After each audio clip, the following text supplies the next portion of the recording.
Good morning. I'm Wojtek Mroz from Eurosite. I'm a project officer in the European Land Conservation Network, and I will moderate the first morning session in our webinar.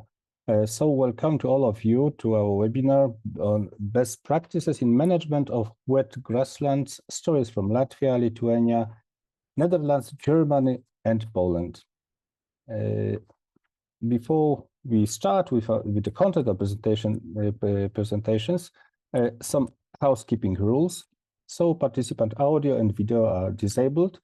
You can submit your questions and remarks using the Q&A function at any time. Your questions will be answered during the Q&A session. The webinar is being recorded, and the recording will be shared on our website, and also you will get a link after the webinar that you can rewatch it later. And in general, it's quite a long event, so it's all together 5 hours, but it's divided into sessions. Morning session from 10 to 12, and then we've got a 1 hour of break, and the second session. So finally, we'll finish at 3 p.m. Central European time. And in the morning session, you will see 4 presentations with our great speakers from Baltic countries. And in the second session, just a short look on that. You will have some presentations from other countries, from Poland, Netherlands, and also a bit holistic approach from let's say pan-European point of view. And as I said, I represent here European Land Conservation Network. We are the network of more than 80 members from 25 countries. In our main role is to build a bridge between conservationists, site managers, scientists, policy and decision makers, and civil society as well. You will have more information about Eurosite at the beginning of the second session, where I show some examples of the projects that Eurosite is involved in. But our webinar is organized in very close cooperation with the project LIFE MarshMeadows, and so you can treat us as our host today. The most important idea for this webinar is to compare different approaches to the management of wet and marsh meadows in Europe. So that's why you will have presentations from different countries. So in the first session, you will see the approach used in the projects in Latvia and Lithuania. And later we will see how it is done in other countries. And at the end of both sessions, you will have time to ask questions, and we will have a panel discussion to compare this project, compare approaches, and to see what could be done better, thinking about the conservation, restoration, and management of wet grasslands. I will ask Jānis Ķuze to join me here and to tell us a bit more about the project that call all of us together here about LIFE MarshMeadows. So Jānis, if you could, okay.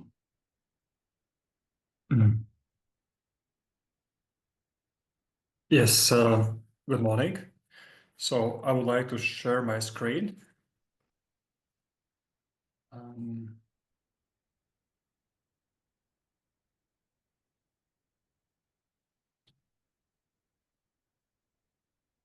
So can you see my presentation?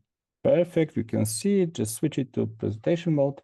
So now I can safely leave you with our audience. So thanks a lot for your patience. And yep, Jānis, here you go.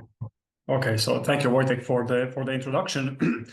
So my name is Jānis Ķuze, and I'm representing Latvian Fund for Nature, and we are co-authoring this presentation together with my colleague Laura Zvingule, who is as well a project manager of this LIFE project. So I will give you a short introduction into the project that is actually an initiator of today's webinar. I will give you some pro description of our project territories, and afterwards I will pay more attention to one of those sites that is actually at the moment one of the biggest nature restoration areas in Latvia, and I hope that it will be of interest for you. So we are aiming at restoring of ecosystem functions on large scale in several Natura 2000 sites. We have 2 sites in Latvia. This is an eastern part of the country, Lubāna wetland, one of the largest wetland massifs in Latvia, and floodplain of Sita and Pedeze, 2 rivers. And we have one Natura 2000 area in southeastern Lithuania, Baltoji-Voke wetland complex. And so our project is now already entering the second half of its lifetime, and it will run till the end of September of 2027. So, and as all of you know who are involved into the grazing of wetlands, management of wetlands, it is often very much up to the landowners to make such projects possible.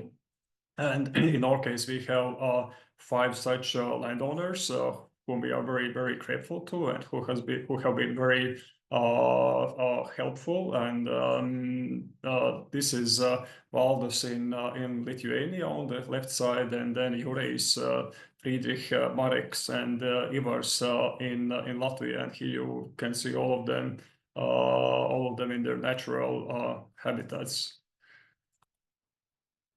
So and we are focusing on several large groups of activities.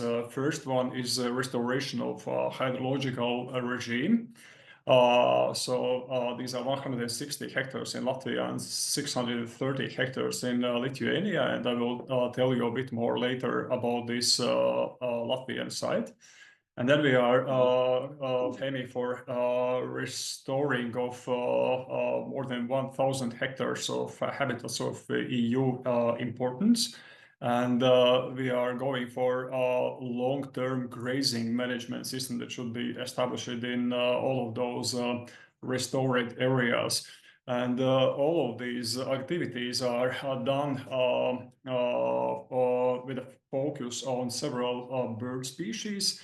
So this is Galinago media, Porzana, Sianicula, Svecika. And then we have 2 amphibians, Bombina, and Tritorus cristatus. And of course, as with normally, as with all LIFE projects, we are working on information and education of the involved stakeholders. So these are our project territories in Latvia, 2 of them. So on the right side, you can see a larger map of the Lubāns wetland complex. So this is the largest wetland area in Latvia. Several very large raised bogs. One lake, a eutrophic lake that is very heavily hydrologically managed by dikes and sluices. And these yellow patches, these are our project meadows. On the north, this is Grīvusala. So this is this hydrological restoration area. And on this southern shores of the lake, there's another site.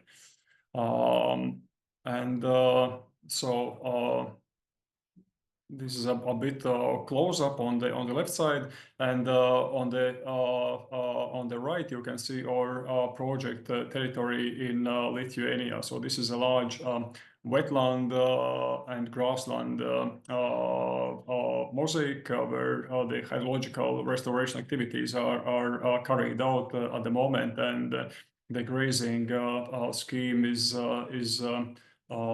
introduced.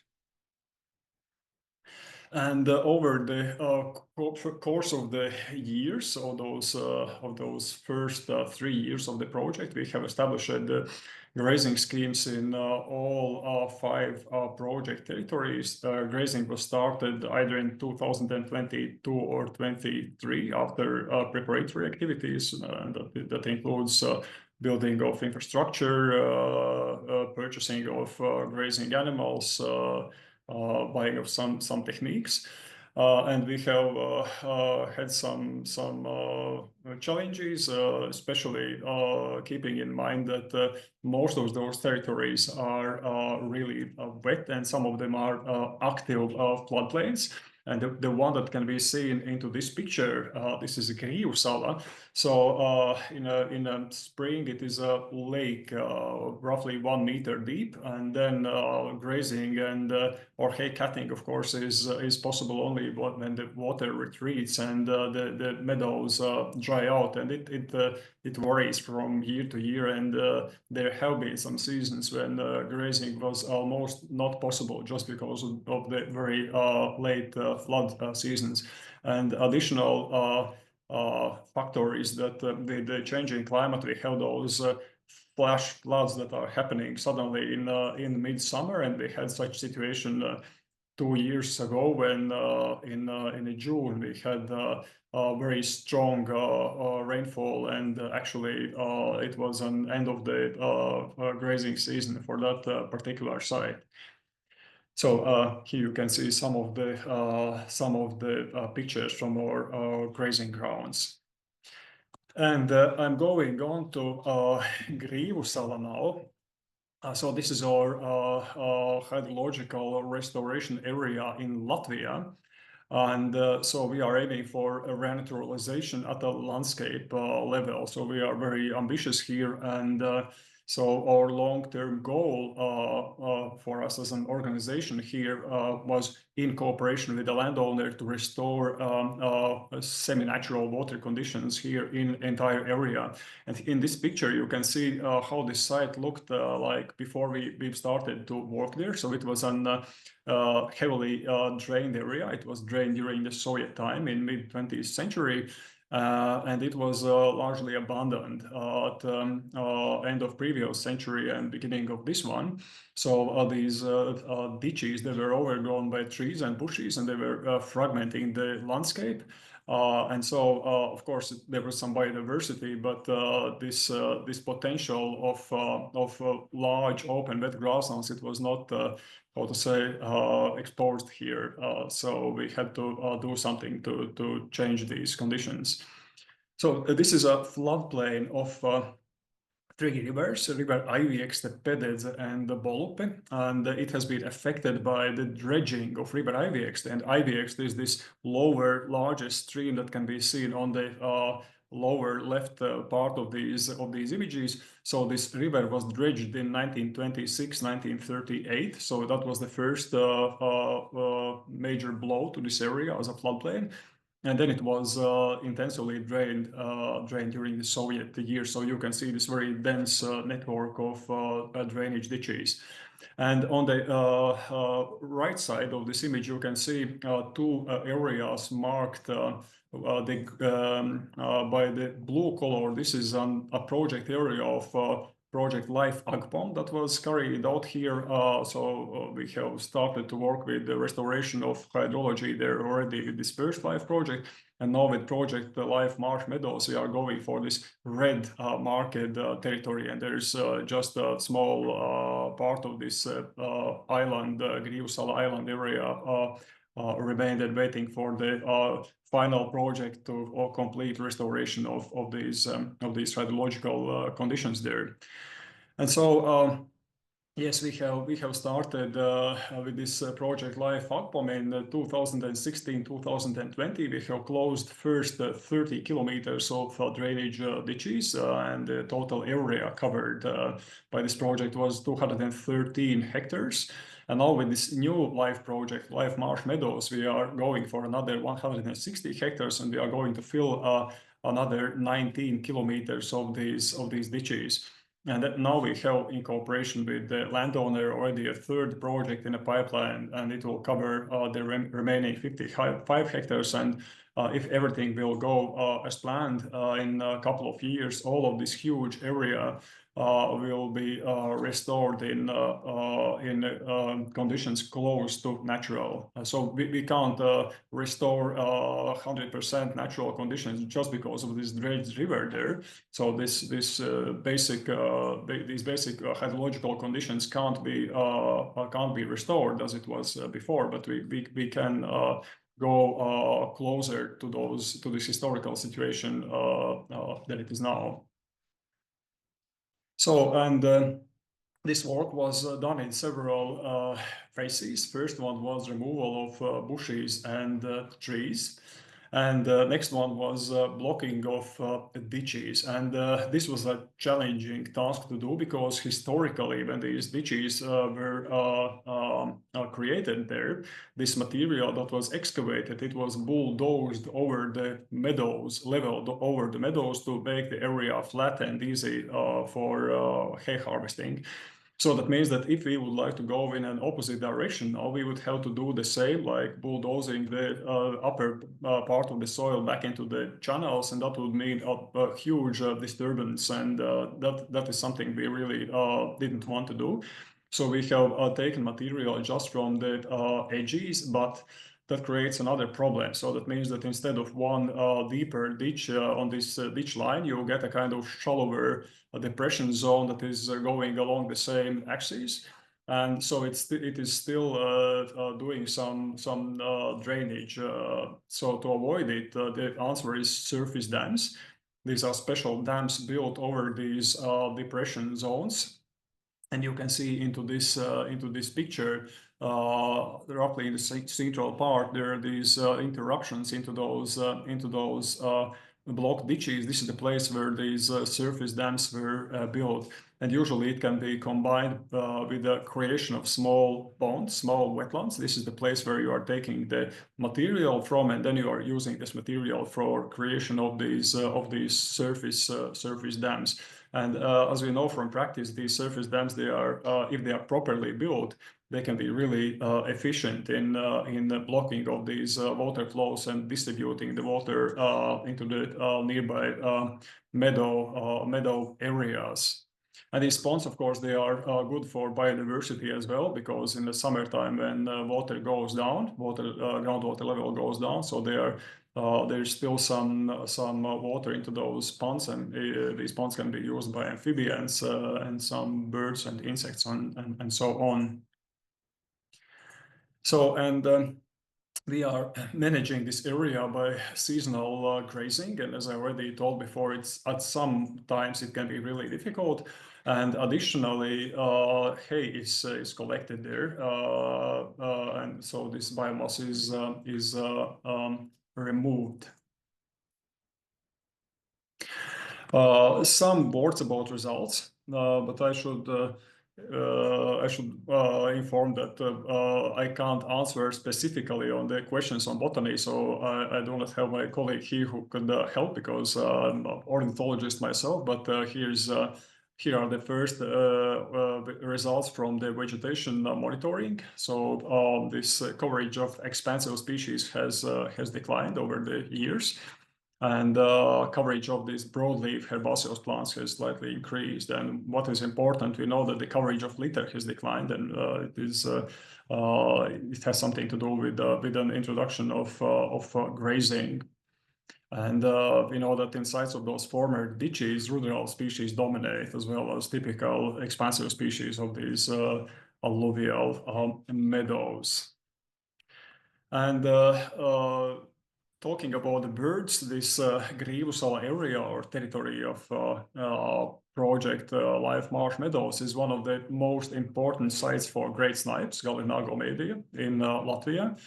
And over those project years, these combined management efforts are resulting in increased numbers of leks and lekking birds. So we have got some new lek sites within those restored areas, and the numbers of lekking birds into this area have almost doubled thanks to these restoration measures. And of course, there are other species who are benefiting from these activities as well. And mostly these are waders, so these are other species who are related to open and wet grasslands. It's a garganate shoulder, so two duck species, then lapwing, redshank, corncrake, and spotted crake. And in case of corncrake, especially of corncrake, this is probably the most important site in Latvia at the moment. So we haven't done a full inventory in entire area, but some rough estimates indicated there are probably some 100 calling males within this area. So Grīvsala and close surroundings with some close neighboring meadows. Yes, and that is it. That's the end of my presentation. So thank you for your attention.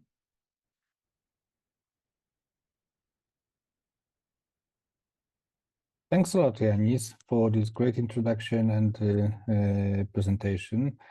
I will ask again you to join the panel session at the end. Now I would like to invite Domas Uogintas with a presentation on scientific disclosure on biodiversity conservation and grassland management, results of analytical review of scientific publications. If you could tell us a few words about you and your organization, it would be great, and I will leave the audience with you.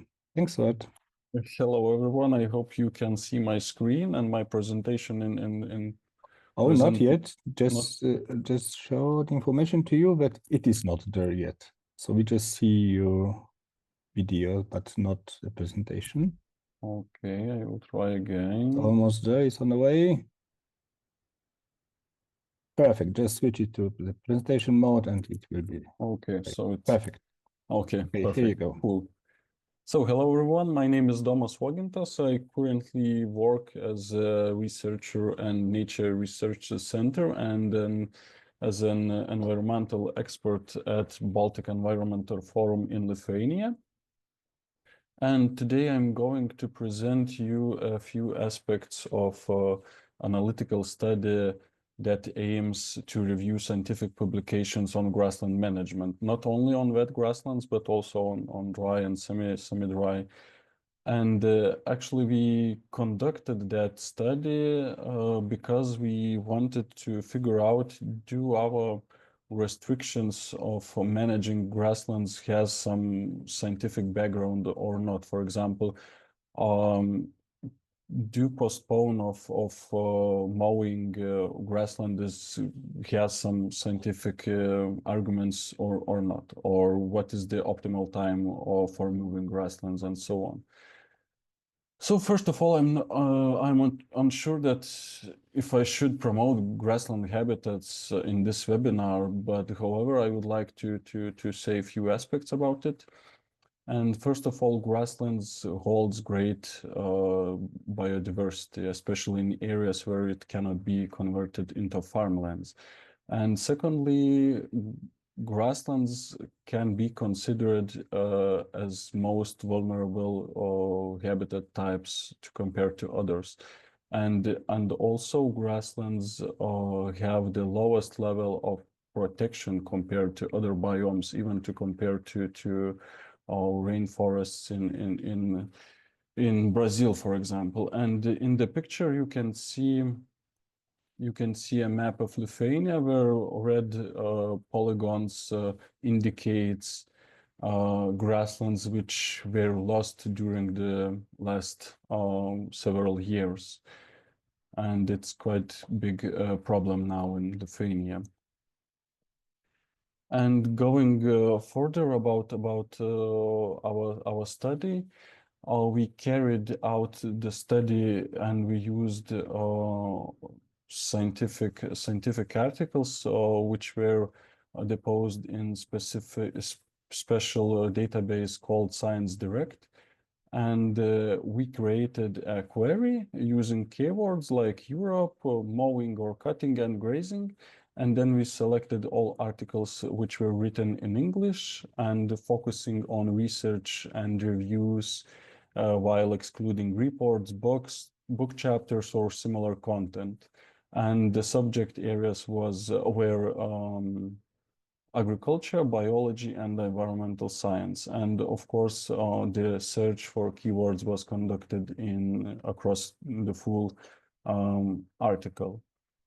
And we resulted in actually in a huge amount of publications. It's 1,400 publications. And then we decided to divided our work process into 2 stages. First of all, we perform a quick screening process and eliminated publications unrelated to Europe or globe, for example, or dealing with a totally different topic. I remember one article was about snail grazing on salads, so it's not grasslands and not cattle, let's say.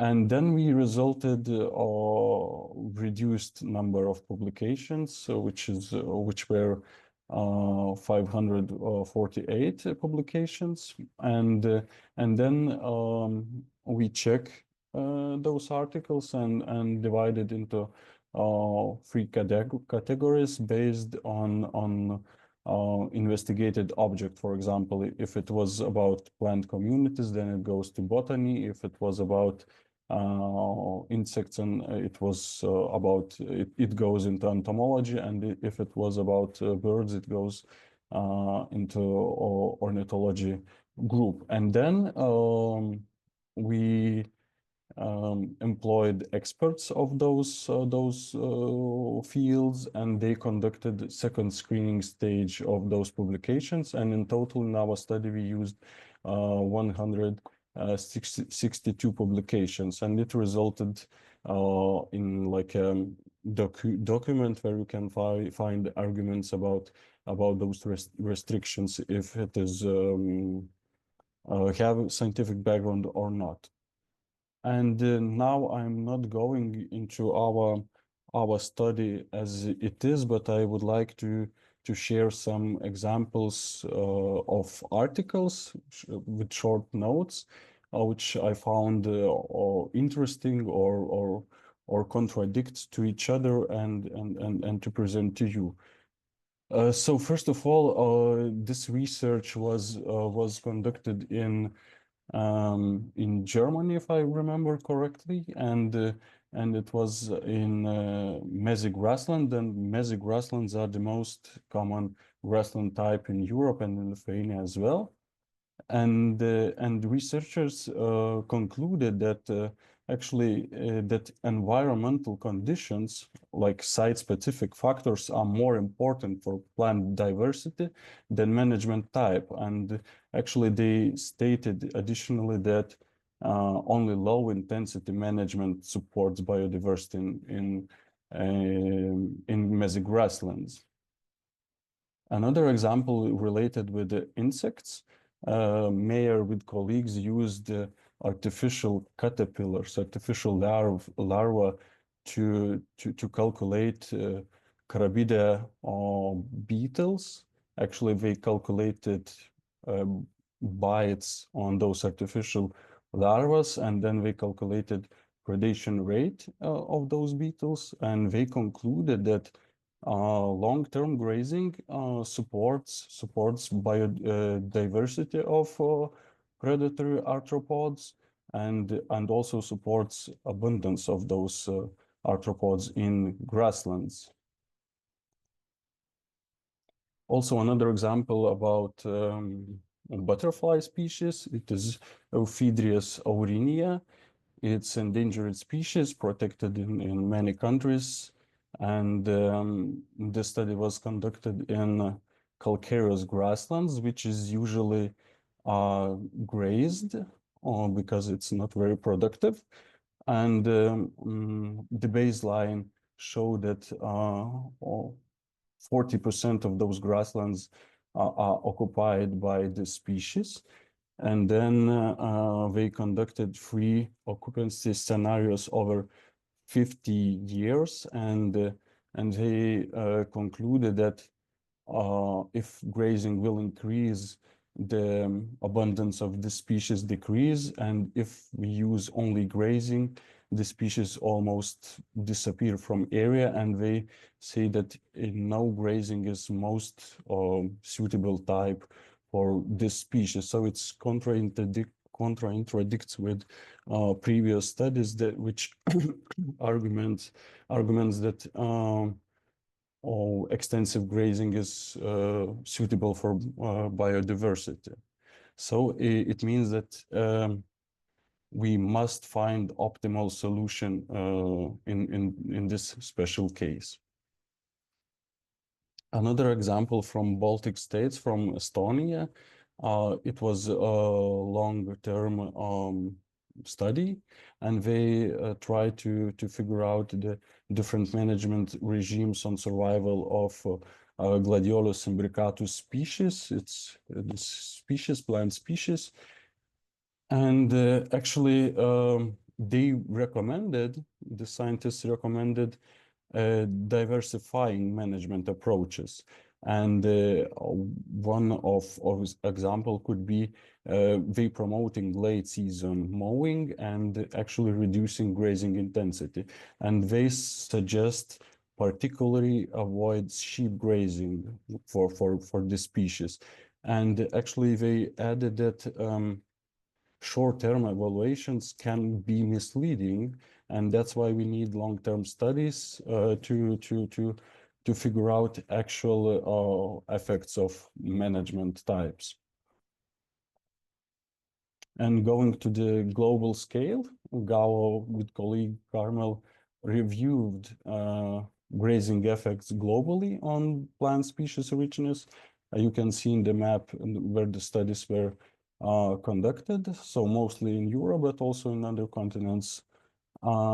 And they found out that extensive grazing actually supports plant biodiversity, and especially in wet grasslands. But however, site-specific conditions remain crucial.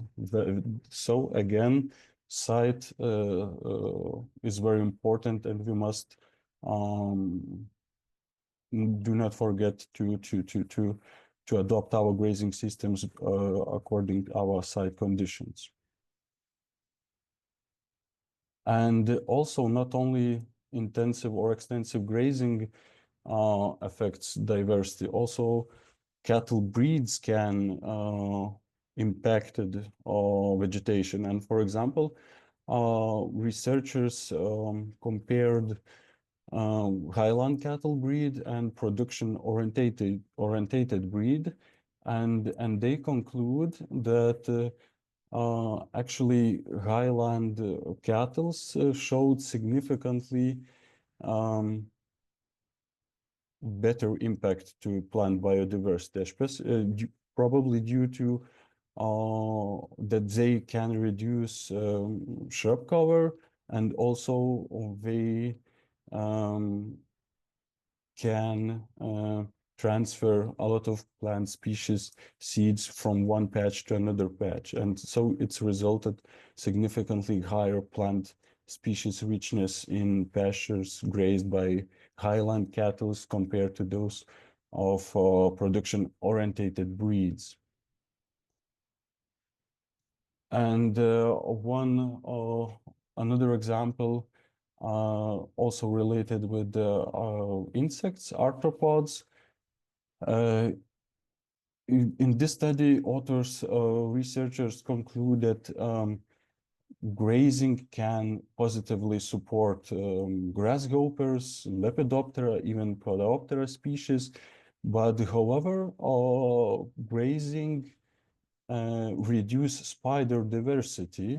And so it means spider abundance and species richness were higher in ungrazed pasture. So it's also contradicts. We must know our target, and we must know our goal, why we manage those sites. Another example about cattle species. And in this case, author tried to figure out advantages and disadvantages of Polish horse conic, and author concluded that actually conics can contribute to biodiversity, and especially in reducing Phragmites australis plant species. However, long-term effects still remain uncertain. So it means that in short period to use this species is suitable, but in long term we still don't know what will be the effect. Maybe it can lead to increased Nitrophilus species or other expansive species. Actually, investigating the impact of mowing on biodiversity is less common than studying grazing effects, and we found less studies about mowing, but still there were some of them, and I would like to share one example of a study which took in 19 years, so it's quite long period. And the authors summarize their results in this graph, and it's number of vascular plant species, and you can see that it's increasing if grazing compared to hay cutting only, but it's even more better to cut hay and then graze after. It's also could be one of management type of grasslands. And then, however, at the end, we can raise the question, what is the optimal management type for biodiversity? And Monica Inishova with colleagues tried to figure out it, actually conducted study in Romania, and collected history of each site. You can see here 12 sites, and on the x-axis you can see number of species, and here is a history of land use, let's say. And I would like to pay your attention in this part, which means that period when the last plowing was performed in area. And for example, in this case, the site was arable land 15 years ago, but you can see that it is the most rich in plant species site. And after that, it was usually it is cut twice, it's grazed after, and it's fertilizing, and it's still you can find there the most species rich grasslands. And it looks like that we can recommend to convert our grasslands time to time to arable land, but I would say that it's only one example, and one example from Romania, where its landscape is extraordinary. The grassland is very in very small patches. In general, it is very rich in plant biodiversity, and the landscape is very heterogeneous. So to conclude in that way, that to recommend plow our grasslands time to time, I would say it's not scientifically based, but also it is some kind of sunshine that in Lithuania we can still restore some grasslands. I mean those in red polygons, and still have our biodiversity. And going to the end, I would like to show one study from Lithuania. Of course, it's not from the wet grasslands, but I think it is still relevant to, especially when Jānis said about litters in Latvia. And so this study was done in dry grasslands, and we tried to figure out the effect of short time abundant. and those grasslands were ecologically similar. You can see here is a unmanaged part of grassland, here is a managed part of grassland. It is the same shrub here, and the same tree in the slope here and here. And the results show that actually in managed part of grassland, it's not surprising we had bigger species richness or higher species richness to compare to unmown. And also we look to functional diversity in those grasslands, and the result was the same. Statistically significantly higher functional diversity in managed part. And then we try to look to the reasons why it can happen such effect, and we find out that actually litter mass have a huge impact to species richness per plot, and it's usually because of dead plant accumulation in area, and then seeds and seedlings cannot develop in such conditions, and then it resulted lower species richness. And to the end, I would like not to conclude, but I would like to somehow wrap up my talk and our analytical study which were done. Actually, there is no one optimal or universal management solution for all biodiversity in all types of habitat. And in my opinion, the most important aspect is heterogeneity of land use at the landscape or farm level, and all kinds of homogenization. For example, one type of grazing intensity, one species of grazing, one intensity of mowing, and so on, actually leads to losses of biodiversity, because as I showed, one species can develop in ungrazed meadows, another only in intensively grazed, and so on. And that's why I think there is no one optimal solution. But however, I would say that most suitable management type of grassland is mowing in the mid-growing season and grazing after, or extensive grazing. Thank you for your attention. Thanks a lot, Domas. It was very, very interesting, and also giving us a picture that there might be different approach in different places depending on the history of the area also. And yep, so that's great, and a very interesting point to our final discussion.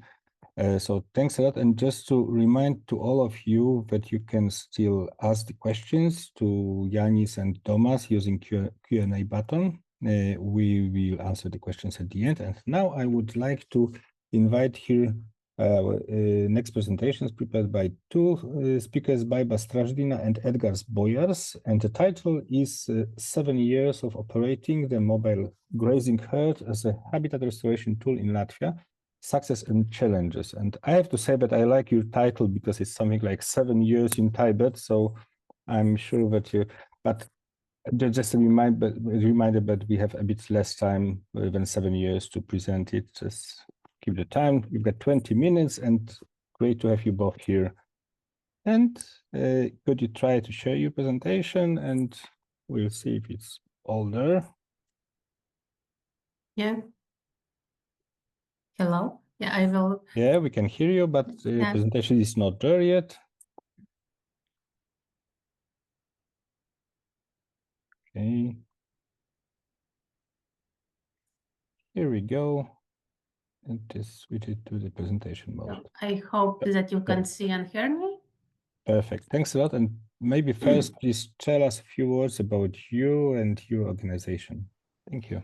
Yeah, first, my name is Baiba Strazdiņa, and I represent Latvian Fund for Nature, as Jānis, who speak before me, and there is a colleague, Edgars Bojārs, who is project manager of activities that I will told. during my presentation.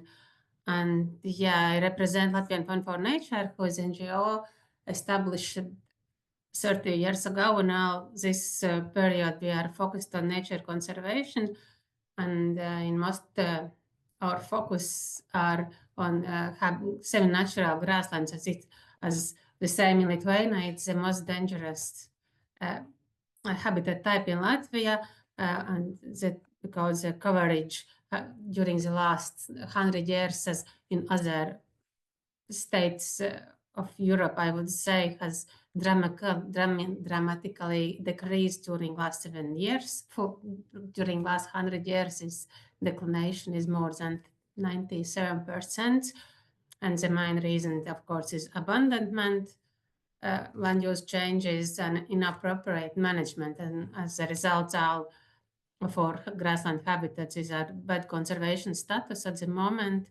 And if we look at the patch levels that as indicated in the last report of Nature Conservation Board about habitat quality in Latvia, it indicates that huge amount of habitats are in bad quality, and the excellent the patches with excellent habitats, there is only 10 hectares for each habitat type or something like that. And yeah, as I said, one of the main reasons is abandonment, and yeah, because most of our habitats belongs to private landowners. Yeah, the state is owner only for a few large floodplain meadows, I would say, and for those ones, at least for most of them, there is some solution like year-round grazing, big pastures has established to ensure their management. Then 18% belong to private entrepreneurs, and also for them, yeah, as for at least for biggest patches, there is some solution how to manage them, but there is, as I mentioned, more than 70% belongs to private landowners, and most of them are tiny patches, so 1 to 2 hectares in quite remote locations, and it's very struggle for landowners to ensure their management. And we have in Latvian Fund for Nature, we have worked and tried to encourage beef cattle farmers to ensure more grazing services, to help the management of these private land owners. But yeah, we have did not succeed on that, and that's why 7 years ago we started the Grassland project and try to test the mobile grazing services for these private landowners to offer the grazing services for these patches by ourselves. And yeah, thanks to LIFE project, we established our field base for animals. We heard the colleagues that organize care of animals and offer do this grazing management in everyday life. We start with two of them, but at the moment there is only there is 5 colleagues who are responsible for that. Yeah, we start with 50 Galloway cattle, then grow till 115, but at the moment we have a little bit more than 100 cattle. At the beginning we also use sheep, but after a few years we understood that it's not it's quite complicated, too complicated for us to work with sheep, because there is much more need for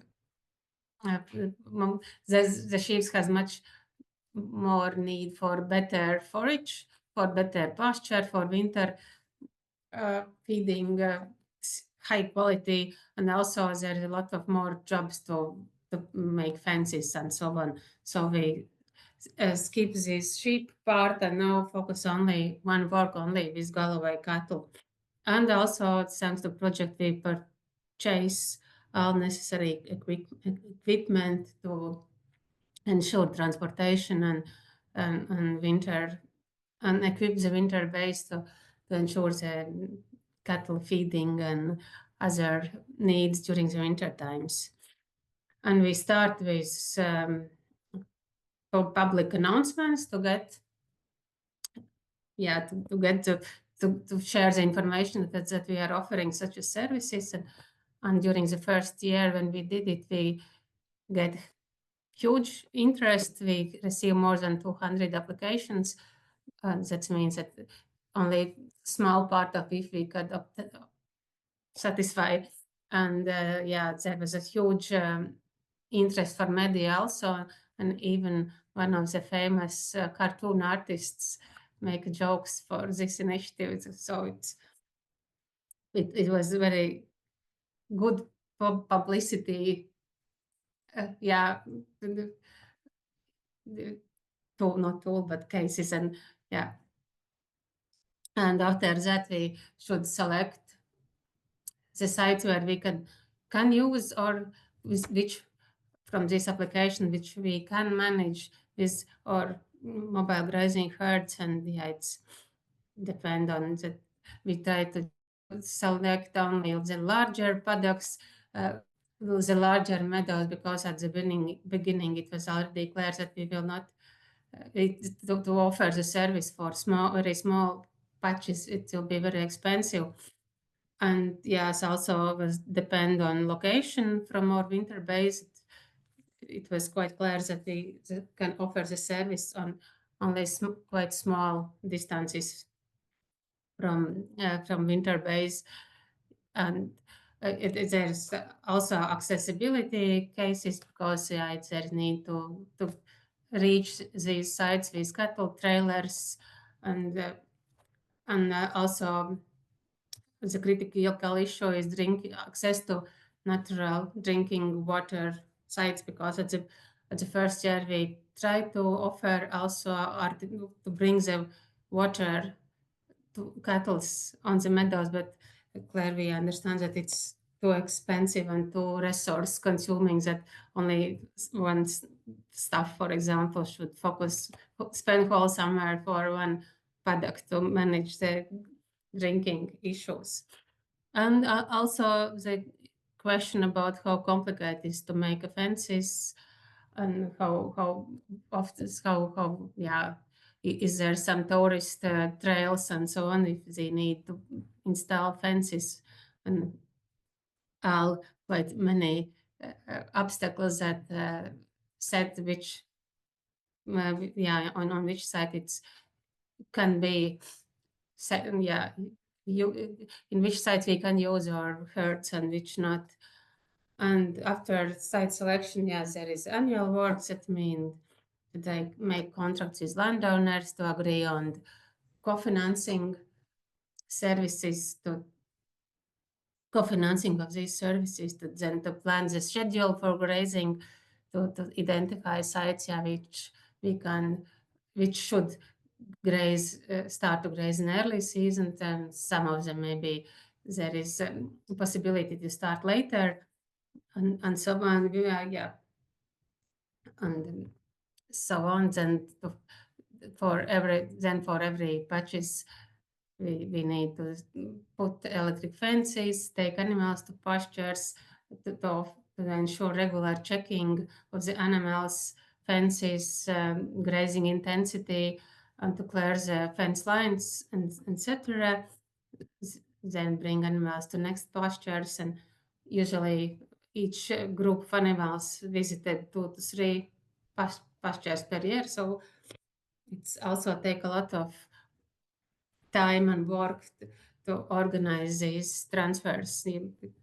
Sometimes it is easy, but sometimes it takes days to collect animals from one side to other sides. Then in many cases there is need for additional management measures that I indicate a bit later. Then great issue is high collecting and taking animal, ensuring welfare needs for animals during the winter time. And yeah, also to manage this management of herd to get rid of animals that is not useful for our tasks, or to get some extra income by selling animals to ensure the co-financing needs for this measure. And at the end, we usually, during all these 7 years, we have managed to graze 17 to 30 grasslands a year, and these total areas from 100 to almost 300 hectares. Yeah, and each pasture size are also raised. We are happy that we have some at least 50 to 60 hectare large sites, but from the very beginning of the project, we have chosen some very tiny ones, like 2 hectares or 3 hectares, that some of them we continue to manage, but because there is no other option for those sites, but it's quite clear that it's not a sustainable way for those managements to use all this big. It's quite complicated to balance this what we get from for nature conservation, to compare all these resources that need to ensure that. And each pasture signs now have grazed 2 to 5 years to ensure this initial management and to improve their conservation status. And so about the first conclusions, let's say, that this is mobile grazing. It's very perfect way how to manage the sites with no access, with mowing equipment. That's actually quite many, and it's in Latvia. That they are located in some remote sites or across the rivers, and there's quite many different obstacles why these habitats has not managed before. Then we could, despite that we have not too precise habitat vegetation monitoring done on those sites in the previous project, but still we can ensure on our structural monitoring of structural changes of the habitats indicate that this method is very good to reduce the shoots after removal of shrub. It's to expose for edges of the meadows, to remove the increase the structural diversity and promotes the distribution of plant species, like you can see on the cattle's heads. There is also, for example, and it's a good way how to control some expansive and invasive species also. But if we go back to challenges, one of the most urgent issue, I would say, it's profitability, to balance the costs for these services and to make it, to find the way how it could be so sustainable in financial mean. Then also the issue is willingness to pay for the services for land users, as during I would say thanks to those possibilities to receive the subsidies during the previous times, and also for meadows that has been mulched, for example, and so landowners has used to get some income from those meadows, and it's quite complicated to share biggest part for grazing, for example, because for many of them things that you get the grass and that's it, and that's your income part, and then it's quite challenge to, or actually it's impossible to to balance the economy and the restoration needs on small pastures, because it's too expensive to manage them on such a way. It's also the issue of distance from the base stations. We could offer the service only for quite small distance. Actually, it's at the moment we still work about 100 kilometer distance, but yeah, it's to be profitable, we should reduce these distances a lot, I would say, for the future. Then there is large unpredictable workload for the grazing staff that is also very quite challenging issue, because cattle need to be, you should take care of animals 24/7, and there happens some accidents when if then you should do some extra job on Sundays, Saturdays, and to work long working day hours.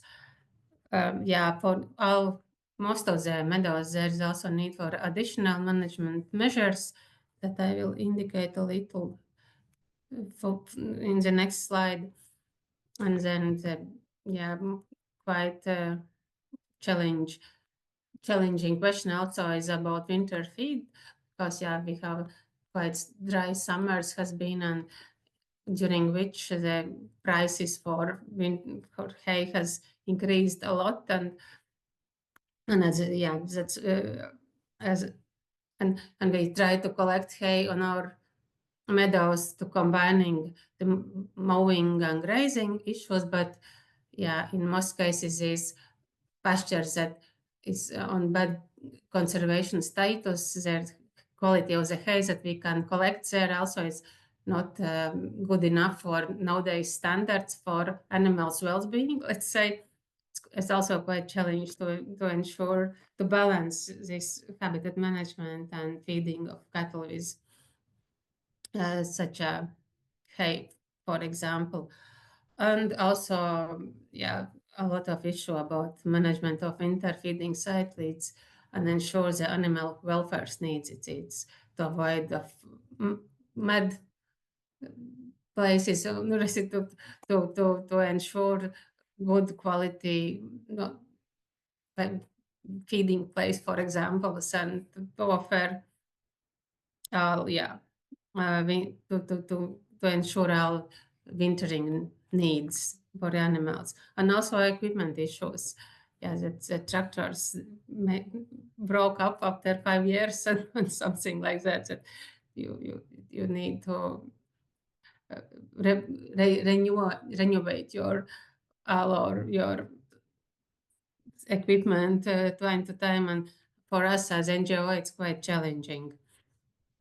And according to additional measurement needs, if there is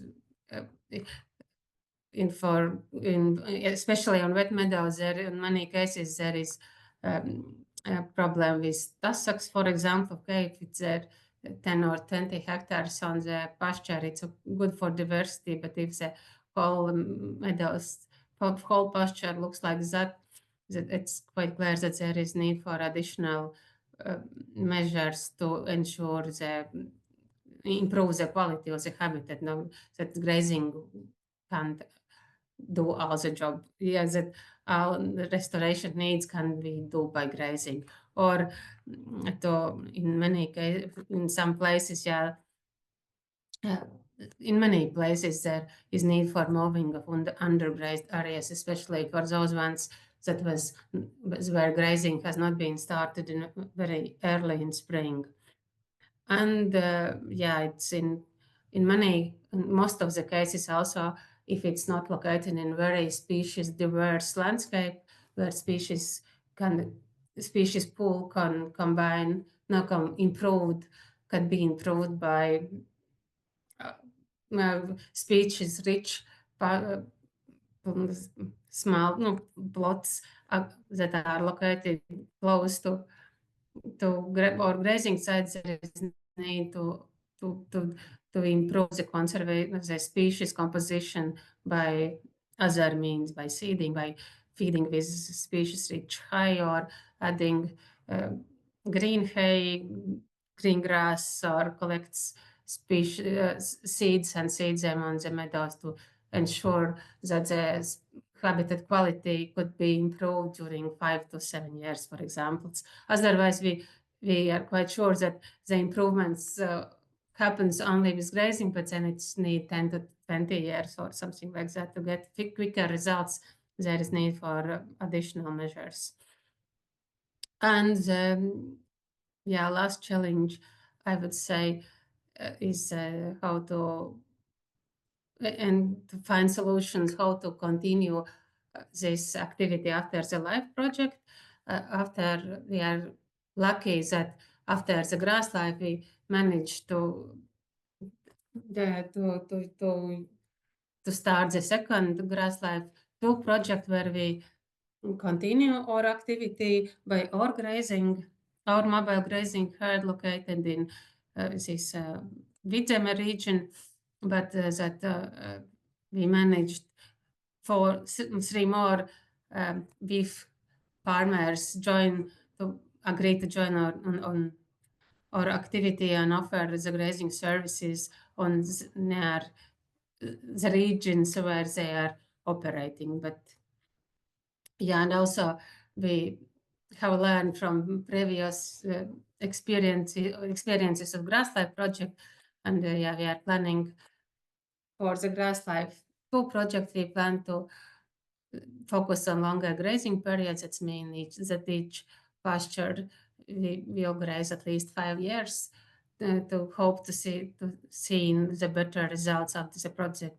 ends, and to focus on shorter and smaller regions to offer the grazing services more close to wintering base for. That means for Latvian Fund for Nature as well for these farmers who will offer the grazing services. And we have budgeted more budget also for these additional management measures, and we will plan to focus more on monitoring on our grazing sites, because in Grassland, in first Grassland project, where we did a lot of restoration activities on other lands, on private properties, we focus on to do scientific monitoring and those to test several restoration methods, and there's lack of precise conclusions and recommendations for grazings and intensities and grazing measures and methods that should be used to improve the conservation status. And as according to the main challenge, we already now understood and now already know thinking about grazing solution, and after Grassland 2 project. So it's we have already still 5 years to operate, but still we already start to worry and think how we will manage to continue without LIFE project support. But we hope we have still time and hope to find some solutions how to make it economically profitable. That's quick for me. It's like short introductory for what we are doing with our mobile grazing herds. Thanks a lot, Baiba. It was very interesting story, and I feel that this 7 years was not enough, definitely, for that, but quite successful, but still a lot of technical challenges. But it's good to discuss it here. Most interesting for me would be to see this small funny black dexter eating huge Heracleum sosnowski. I would like this picture, so you should think about it. But you can answer in the Q&A session about how do you think you could cope with alien species. It would be very interesting. You mentioned, I see. Yeah, it is good. It's I'm good? quite sure. Yeah, it's working. It's no working. Let's see. Perfect. So the last word would go to Žymantas Morkvenas. So I would like to ask Žymantas to join us now with the presentation on protecting Europe's rarest songbird, insights, obstacles, and achievements in wet grasslands conservation. What might be the rarest Europe's songbird? We'll see in a minute. Yes, thank you, Wojtek. I hope you can hear me, and I hope you can see slides. Please confirm. We see slides, but at least I cannot see you. And okay. I will just try to fix that. But now maybe you cannot even see me. Now you are there as well, together with your first slide on. Okay, I want to tell about the bird. You will tell about it. Perfect. Yes. So thank you, Wojtek, again. And yes, you can see the rarest European songbird on your screens, Aquatic Warbler. I'm very happy that also you will still hear about Aquatic Warbler in this afternoon session from our partner organization colleagues who are working with OTOP from Krzysztof Stasiak. I believe he will share different angles or aspects of this of conservation of this fascinating bird.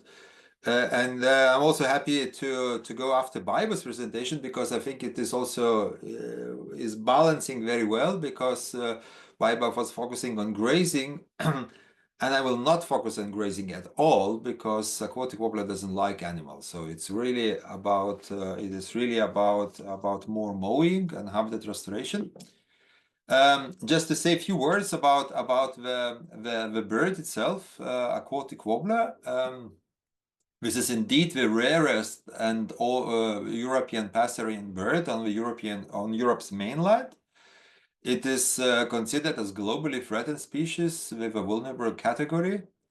And I felt very pity today to correct this slide, which you see in front of you, where I had to correct the current estimate, updating to the latest information. So correcting from 11,000 singing males into only 8,000 singing males left in less than 50 breeding sites. So the population has declined since 1950s more than 95%. Mostly, of course, due to as many other species do, to the habitat loss caused by either drainage and intensive use of peatlands, or by abandoning uncomfortable wet grasslands.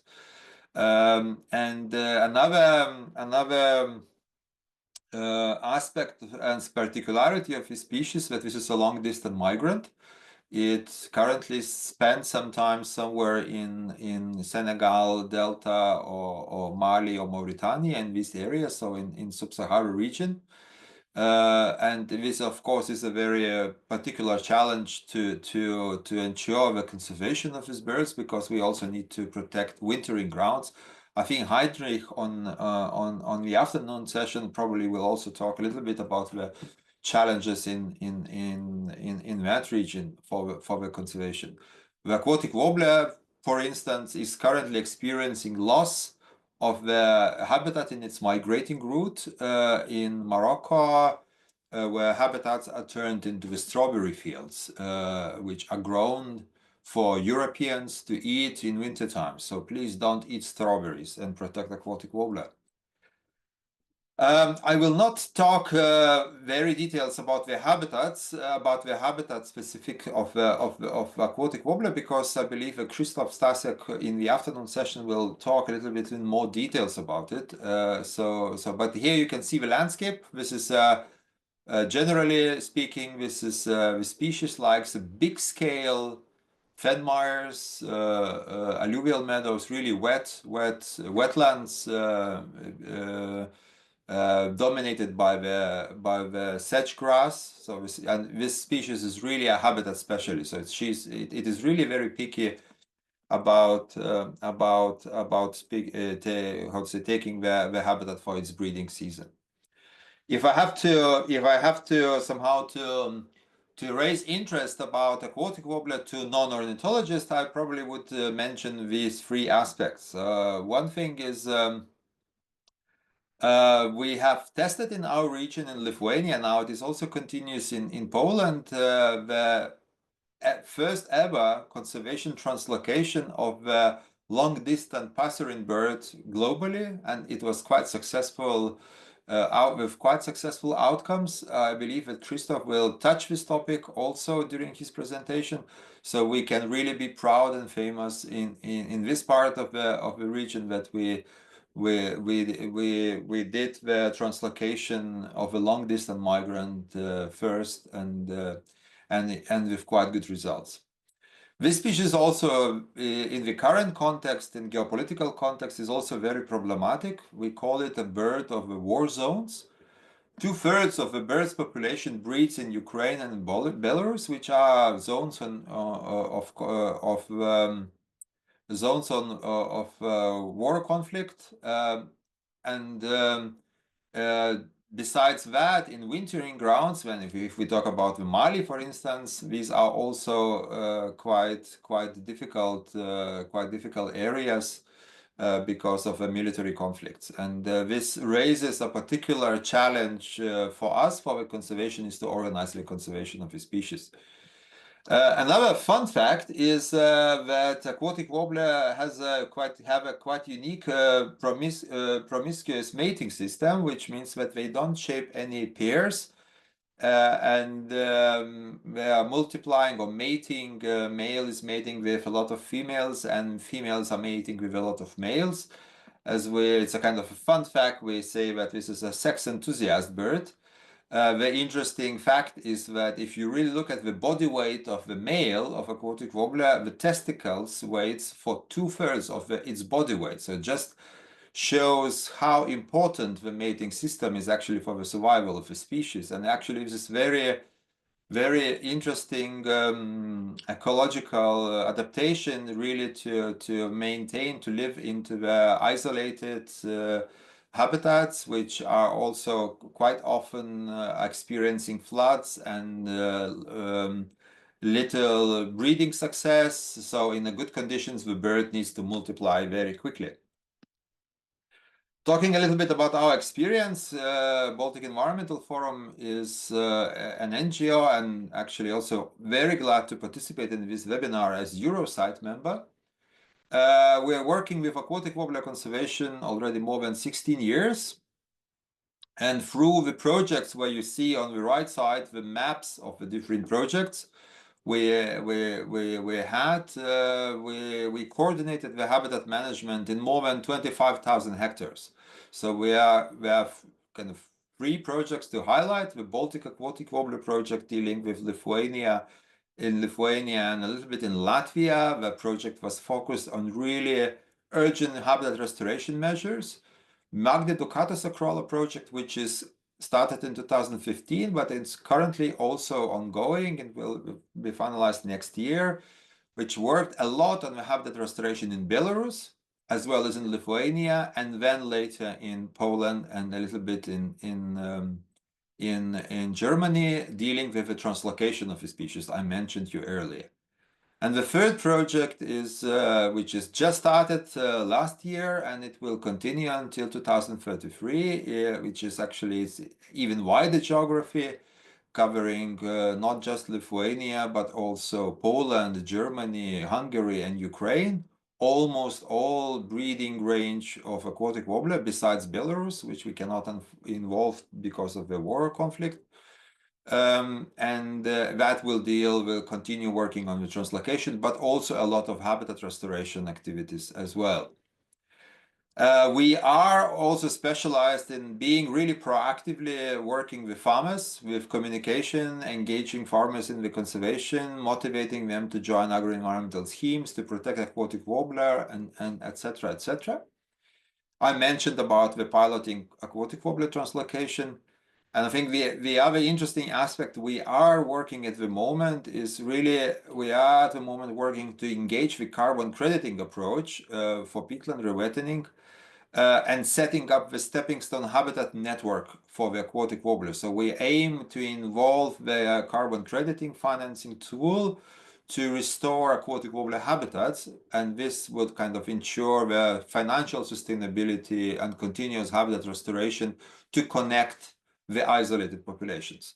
And of course, we're not working alone. You see the logos of our partners. One of our partner, Otop, will be participating today, as I mentioned, but there are more partners which are united by the informal international aquatic warbler conservation expert team, really very well cooperating. And I think this cooperation is also very important to exchange the experience among ourselves and really to have the best knowledge. And one of the beautiful results of this actually working group is this handbook, the Aquatic Warbler Conservation Handbook. You can see really, you can also download it online. By the way, on the bottom of the slide, you can also see links where you can see more information about aquatic warbler conservation initiatives. But today on the presentation, I will focus probably on the main 3 key challenges which we're facing during the habitat restoration and maintenance. So first, it's appropriate machinery for the biomass harvesting. So what really machinery to use in the wet grasslands. The other thing is the timing of mowing to restore and maintain the habitat. And the last but not least is actually how to use the harvested biomass. So where to put it. So talking about the machinery for the biomass harvesting, what is our experience? You can see in the slide one of the challenges we're experiencing, which basically illustrates that wounds of broken or pressed soil are really healing a very, very long time. So if we really break the wet grassland soil, then we have a problem in that area for many, many years. And actually the bottleneck itself is maybe even not a tractor, but a baler, which is baling the biomass into the bales, because it is very heavy when you get the biomass into the bale, and usually it has a very low, very small tires, and then that creates a high pressure to the soil, and that can be really a bottleneck of the whole kind of a mowing system. I will just go through some of the mowing machines we have used and what is kind of our experience. And starting with, I'll start with a small, tiny machine. This is, compared to the others, this is a special mower produced in Germany, which is really very good for the wet grasslands because of its special wheels, and it's relatively lightweight. It weighs approximately 500 kilograms altogether with all the attachments, and have this mower 27, I think, horsepowers. So what is really good, that it can really handle the wet areas. It does have interchangeable tools. You see a cutting device, but it can also have a rake, for instance, for raking the biomass, and some other attachments too. It is very mobile, so you can just load, to the trailer of an ordinary car and transport to wherever you need. And it also operates with hydraulic engine and all the cutting devices. So it's also very good to use when and not in a big danger to break it.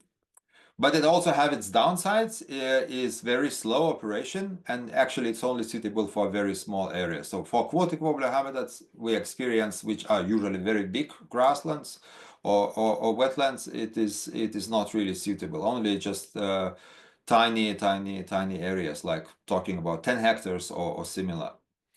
The operator needs to walk, and actually it requires a lot of manpower, especially when you are operating in a difficult terrain with tussocks, or if you're especially stuck in the beaver hole, then you have to remove it, and it is really energy demanding work. So you really need to have a lot of manpower. And because it's hydraulic, when it stops in the middle of the field, the wheels are not turning, so also it's very difficult to move it away from the field. The other machinery which we used is maybe also known to you. This is kind of Sega. I'm not certain if they are produced anymore. Sega machinery, which originally is designed, I think, in Netherlands for the reed harvesting, which is, I think, very good because it has a very low soil pressure, so it can really handle really wet areas, nearly can swim because you can see so big tires. But in our experience, actually, it's not really a good solution because it has a very slow operation capacity. It works very slowly. Itself, it is rather expensive if you buy it new, and biomass collection is problematic. So it's really meant for the reed harvesting, for roofs, but not really so much for the big amounts of the biomass to be harvested from the fields. The other device which we tried as well, and I call it king of wetland restoration. This is modified piston bully, where I believe there are different versions at the moment, and Polish colleagues, maybe Krzysztof will also mention about it. They call it ratrak, and they are really famous in modifying it. This particular one is mowing aquatic warbler habitat in Belarus. It has a very low soil pressure. It can handle really wet and unstable areas. It's quite efficient, can handle big areas, so it can really handle 500 hectares per season. It does have different tools, so you can change, you can do raking, you can do mowing, you can do shredding and sucking biomass, as you can see it from the picture. But it is also quite expensive. So it is expensive. It is super expensive if you buy it new. It is still expensive if you buy it secondhand used. It has a quite high fuel consumption, and it also has a rather low suspension, which can be problematic if you drive in a high tussocks area, and so it can stuck. And if it stucks, then and it's another problem that you actually need another expensive piston bully to take it out, because and none of the other machines can do that job. And of course it takes time to take it out, to take out such big tractor from a field. And also professional maintenance of service for this tractor is far away, so you have to be skilled also to maintain it yourself. And it's also because of this really super wide caterpillars, it's very difficult to move on the roads. In many cases, you need a special permissions for that. The other approach we tested, we used is double wheel tractors, which can handle quite wet soils and soft soils, but not as wet as previously shown piston bully. It is really efficient and flexible, can operate easily 500 hectares in a season, has of course full selection of tools, have a quick maintenance service, and rather reasonable cost compared, let's say, to the piston bully. But still, it has its limitations where it can go in wet grasslands, and it can cause really damage the wheel. The wheels can damage the soil surface, which the wounds, as I mentioned, are really healing a long time. And because that it can have limitations to where to enter into the grassland for aquatic warbler habitat, it also means that actually it can operate in rather limited time period due to the water level dynamics. So it can enter the field only in the driest periods. The other option is that we modified this kind of a tractor with special caterpillars. I think these are Canadian ones from the South Sea track. On the bottom and left side, you can see the Polish version of caterpillars for the baler, which is a very important, how to say, modification. Can really handle much wetter soils. It's much better than double wheel tractors, as efficient also as wheel tractors. Of course, all these maintenance and tools are also available, but the downside is that caterpillars are really expensive.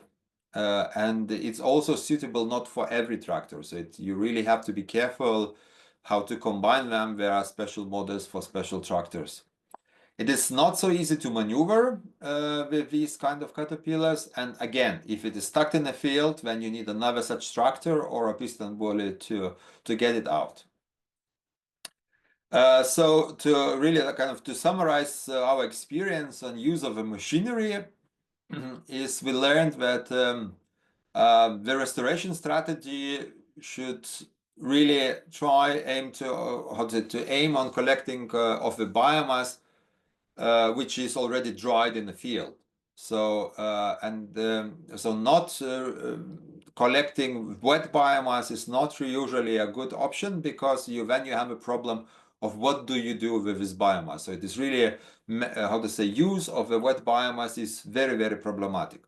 And once you decided to collect the dry biomass, that also determines also the machinery which you need to use. So you, in quite often cases, piston bully can drive in much wetter conditions and can also harvest wet biomass. But if you are aiming on dry biomass harvesting, then you can also go for the other type of machinery. Also, the machinery should be efficient enough to handle larger areas. What concerns for aquatic warbler, so 500 hectares per season would be a good target. And this is why it is also very important to have a maintenance service nearby. So in case the tractor is broken, that the service can come very quickly and fix it. I think that's also very important, because otherwise you can lose the mowing season if it takes 1 month to wait for the repair. From our experience, a reasonable selection would be really this conventional tractor with caterpillars, because if you buy it with caterpillars, you also can have the double wheels added. But we also think that if you really are professional and specialized in wet grassland management and fen-mire management, then piston bully caterpillar tractor is really a machine to go, because it can go into the most wet types. And general rule, what we experience also is that to prevent soil compression is that any entrance of the machinery into the field is basically damaging the peaty soil, more or less. So if you do not need to perform annual mowing, don't do that. And you mow it unless it is really necessary for the habitat, which can be a problem, or it is a problem when you think about the afterlife, or when you think about the continuity, because it is usually, when you think about continuity, you are applying these, you're applying for agro-environmental measures where you are obliged to do the mowing every year. There are some differences in the countries, but generally, usually what farmers are facing. The other aspect is about mowing timing, and here we have both things: early mowing to restore the habitats, which is usually needs to eliminate reed beds in aquatic warbler habitats. So for that task is quite frequent in the abandoned habitats, and for that ideally you need to mow reed beds in mid or end of June, when it starts flowering. So you cut it, and then you do the second mowing at the end of the season. But that is conflicting with the breeding season of many other species which are in the area, and how to deal with the situation. The other challenge of mowing timing is late mowing to maintain the habitat. Aquatic warbler breeding grounds needs late mowing to ensure the breeding success, which means the start of a mowing date would be something like middle of August. And our farmers, of course, are not motivated to mow them, as with such biomass mowed in such a late time is not suitable anymore for cattle feeding. In nutrient-rich alluvial habitats, like for instance in Nemunas Delta and poultry systems, late mowing can cause also habitat degradation in the longer term. And very late mowing in the nutrient-poor fen-mires makes habitats unsuitable for the next spring breeding season. So when you cut the grass and you remove the biomass next spring, when aquatic warblers arrives after migration, they see not much vegetation grown, and it's not very good for the species. Our lessons learned and solutions of our approach is that for the degraded habitats with the reed beds, when we need to eliminate them, we decided to go into the compromise, and we start mowing them from the 1st of July, when the breeding season of most of the species in the reed beds is over. And reed suspension even is not optimal, but still effective and still possible. And then we also repeat the mowing for the second time at the end of the season to have an even higher suppression. To address the late mowing and farmers' engagement, we have introduced the special agro-environmental schemes. Now they are transferred into the eco schemes for the maintaining habitat. As well, we have a special measure for the restoration of the habitat. I will not go into details about the schemes because of the time limits, but that's a separate story. But the farmers receive the compensation. That motivates them. For nutrient-rich alluvial habitats, where we have singing males, what we do is really we extract the areas with the singing males every year, and we allocate them for the late mowing in the starting mid of August. But in the areas where we don't see any aquatic warblers, then we go into the early mowing, start to mow, or relatively early mowing, starting 1st of July, so other birds can also still breed, and then you remove the biomass as early as possible, not to enrich with nutrients even more. And in nutrient-low fen-mires, less frequent mowing is applied. So typically, I have a 50% only mowed each year. So you mow every second years, and try also to mow rather early, not to postpone it to October or November or winter, but really try to mow it in July. Let's say if there are no aquatic warblers, because then the biomass can grow, and the next spring it's good habitat for aquatic warblers. Or you leave simply unmowed patches, which also benefiting making a more diverse structure of a habitat, which is also very good for the species and invertebrates as a food base. The last block is dealing with the late cut biomass. The way how we do with the biomass, I'm aware, I need to speed up, I guess, Wojtek, right? So I just need maybe two more minutes. I hope it's and I'm done. So a question is really what to do with late cut biomass, and our approach is we have constructed the pelleting facility which produces pellets from the late cut biomass, which is not used, which can be used as a biofuel, but primarily it is used as a bedding material for cattle or for horses in Scandinavia. And it has a bit higher added value, and it seems to be quite good solution. You can see this is the facility which is processing the biomass and then makes pellets. But we are also looking for other options for using of a biomass because pellets are quite expensive also to sell, and this is kind of a luxury material for bedding. So the alternatives which we are at the moment investigating is really to use the biomass for the heating facilities in a specialized ovens, municipal heating. I think this is also generally a good solution where to put the grassland biomass overall when the livestock is decreasing, in not only in the wet grasslands but overall. Quite expensive investments are needed, but actually quite cheap heat produces afterwards. And the other alternative, which is costs much lower costs for setting up and maintenance, in this composting the grass and making a compost which can be used for fertilization of the fields.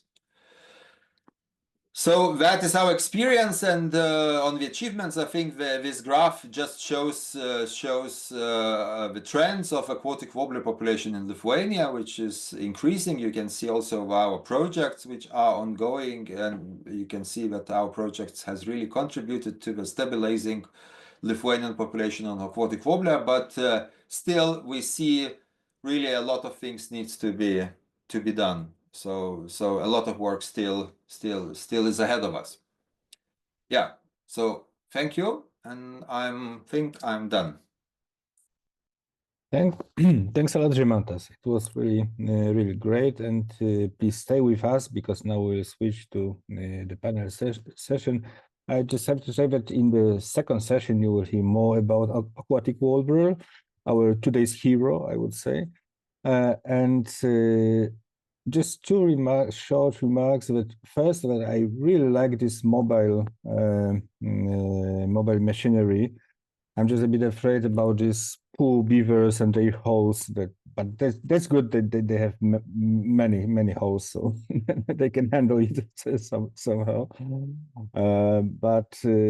Yeah, but it was really really impressive to see all these approaches, and also very important is I would say caution approach, and to be very careful, thinking when the conservation measures are not that needed, you can destroy it. Also thinking about timing, that, as you said, it is kind of important message that it is too late, so it can stop breeding next year. So this is quite important, because sometimes in the project, because of timing, it is done too late because of some agreements or whatever, and that might be dangerous. Okay, so now please stay with us, and I would like to ask all of our other speakers to share their videos, because we can. Great, I see. Baiba, Jānis, Edgars, Domas. Great. So now I will move forward directly. We still have 15 minutes, so it's quite enough to answer the questions. There are some in the Q&A, some of them are already answered, but we'll try to pick them now. So the first question, I think it was to Jānis after or during first presentation from Frank Sai. What soils and grassland habitats are involved in the areas of the first presentation? Clay, sand, peat. Depending on the type of soil, is there a risk that if all ditches are filled in, grazing will eventually become impossible due to excessive wetting? What concerns me is the balance between wetting and manageability of the grasslands, especially in the long term. In some situations, I see a risk that the grasslands will evolve into forests because they become very difficult to manage. Perfect. So, Jānis, could you try to answer? It's quite a complex question, but I think that you have some ideas. Yes. So talking about the soils, this is mostly peat soil, and the peat depth is some half meter up to 1 meter, and underneath this peat there is a clay or some alluvial sediments. And talking about these potential problems with manageability, so we should keep in mind what was the reason for these drainage works carried out there in the first place. And so if this drainage is carried out in some lowland, in some depressions, terrain depressions with some fence, if you are blocking ditches, you will most probably get some permanent wetland there. But here, in the case of Grīvusala, we are talking about a very large floodplain. So that means that the main reason, main task of those drainage ditches is to shorten the flooding season. So that means that flood waters are coming on, and then they are naturally, they would slowly retreat. And during this slow retreating, many natural processes can happen: spawning of fish, spawning of amphibians, and so on. But if there are drains built, this flooding season is much shorter. So in this case, when we are blocking the ditches, we are prolonging this flooding season, but we are not making a permanent wetland, because the river water table is lower than the terrain of this Grīvusala area. And so that means that generally there are no problems with management, but it might happen that in some seasons this management can be started later than compared with previous situation when there were these drains. But we are still talking about a very flexible system, and so this flood season can vary from year to year. There might be some seasons when you could, in normal conditions, even with a drained floodplain, start to work only in midsummer. So it is not such a big problem, and the farmer is generally able to adapt. Thanks a lot, Jānis. I hope it was quite a good answer. And Frank, if you'd like to ask something more, you can still chat with Jānis in the Q&A. Yeah, or you can ask. We'll come back to the question at the end of the webinar. And next question is also to you, Jānis, about first presentation from Alexei Lotman. I understand that you both graze and mow the sites. Is there sufficient use of hay from the wet meadows? Yes, that is a good question, and so the answer is that there's a very a big amount of biomass. So these are very productive meadows, and the problem is that this quality of hay is, of course, not very big because this is generally sage, and so we are mostly moving later in the season. So the quality depends from year to year, depending on the seasons, because there are earlier seasons and later seasons. But it is good for the bedding. So part of this hay can be used as an animal feed, but mostly it is used in a bedding. So I asked this question a manager of this area landowner. He just answered me that he harvests some 1.5 tons of hay from a hectare. Thanks a lot. And the next question I see, well, it is a bit self-answered question, but maybe it's also interesting. Do you have also from Alexei Lotman? I'm not sure to which presentation, but we will try to handle it.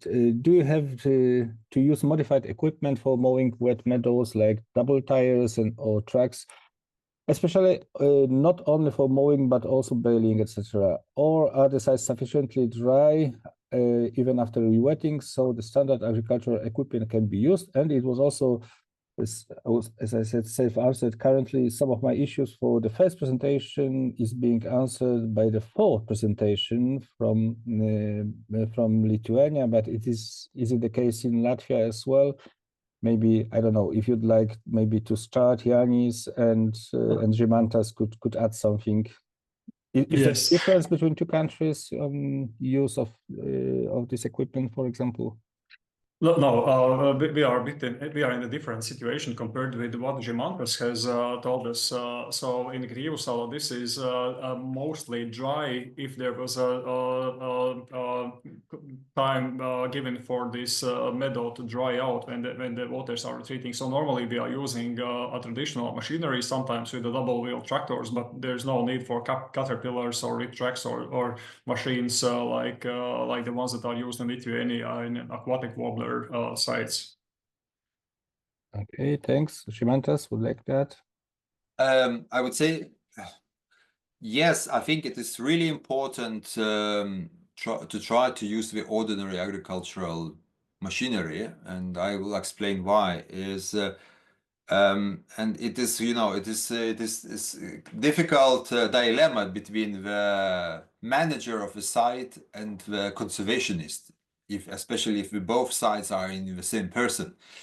Because that from a management point of view, it is important to think about the continuity and long-term continuities, not only just restoration the first 3 or 5 years you're doing restoration.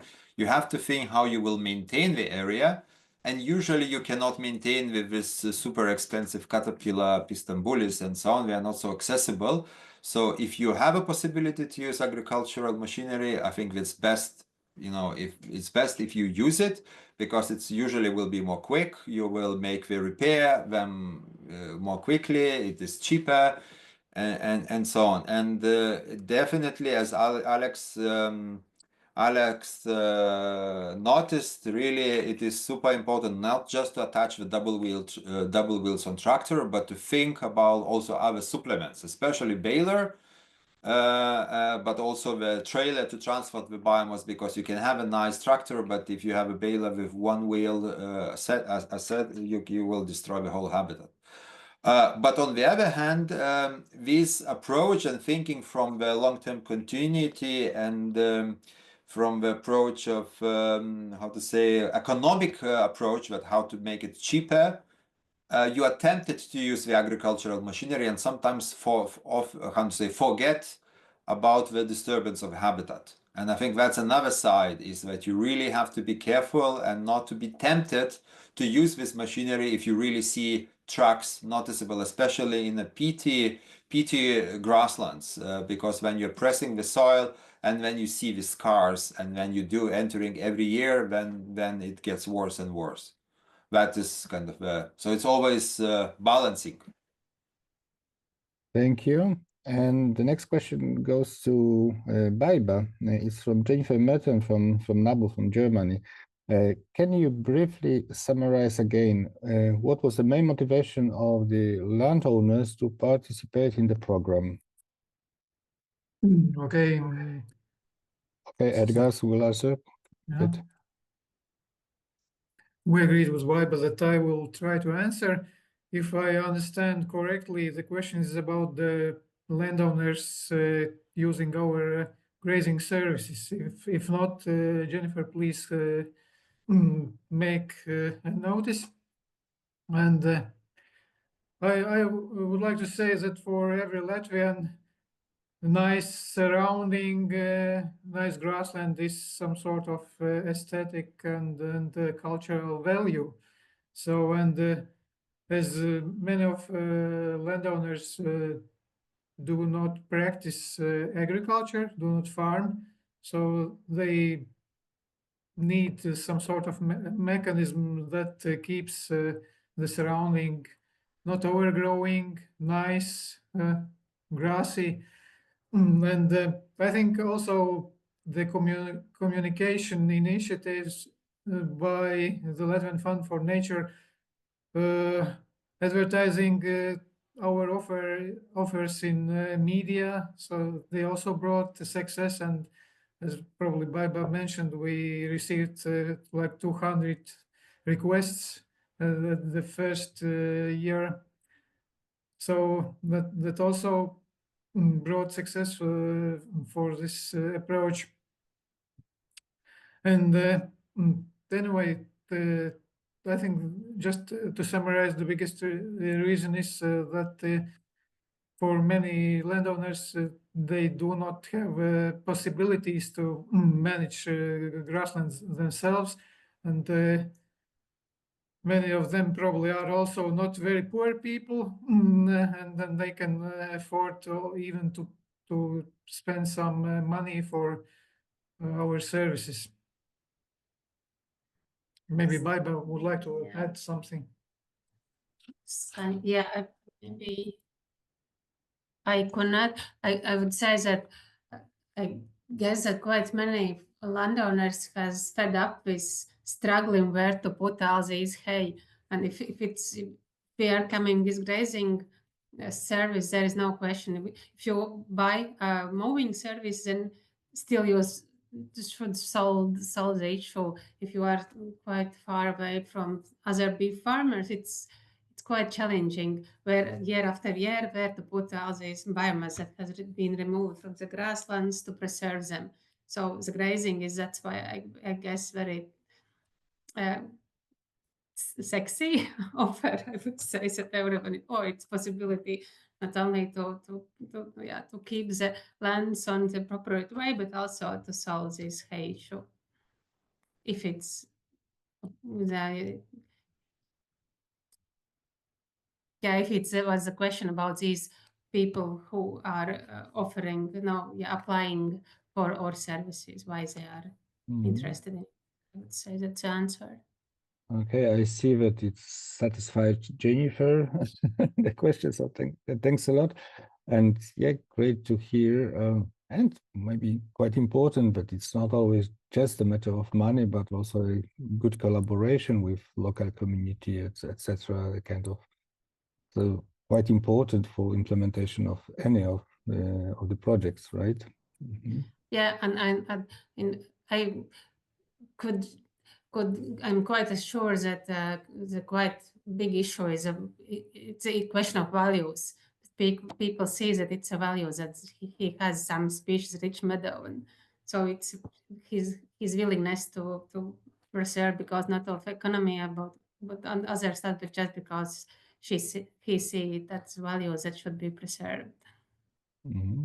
Thank you. Great to hear it. And I think there was also a question to Domas, which is silent, yet, about the and there's a long answer prepared by Domas, but the answer from Annette Poszliwa-Bunkowska is, did you have any findings in the publications regarding late mowing and its impact on plant diversity, species composition, etc.? Something notable to use when deciding on mowing recommendations. If you could summarize your answer, Domas. I put it few references about research findings on postponing hay cutting, and actually those articles supports mid-season mowing, because then it's plant species enable to produce seeds, which is important to spread and propagate and so on. And especially there are some late flowering species, let's say Gladiolus imbricatus, some orchids and so on. So it can be targeted species, but however, a late mowing more related with bird breeding, as Žymantas said and mentioned. So it's not necessarily related to plants or plant communities. So, and also as I wrote in my email, if you are interested in our review studies, I can share all study. Of course, it's in Lithuanian, but I think it's not a problem in this artificial intelligent times. Thanks a lot. So we are directly at the end of the first session, and definitely we'll continue the discussion after the break, because we'll ask also the speakers from the first session to join the second panel discussion, so you still can ask questions to them. And now thinking about technical issues, there'll be a break, but the webinar will be still open, so you don't have to switch out and off. So it is open there. But if by accidents you will be locked off somehow, I think you still can come back. It's also for both for panelists and attendees. So it is still open. We will just put a slide reminding you to come back in 1 hour. So it's 1 p.m. Central European time. We meet here again for the second session, which will last till 3 p.m. Good afternoon, everybody. My name is Zsófia. I also work for Eurosite. We can maybe start with the first presentation of the afternoon, which is from Wojtek and from Eurosite. Thank you, Zsófia, and I will try to share my screen again.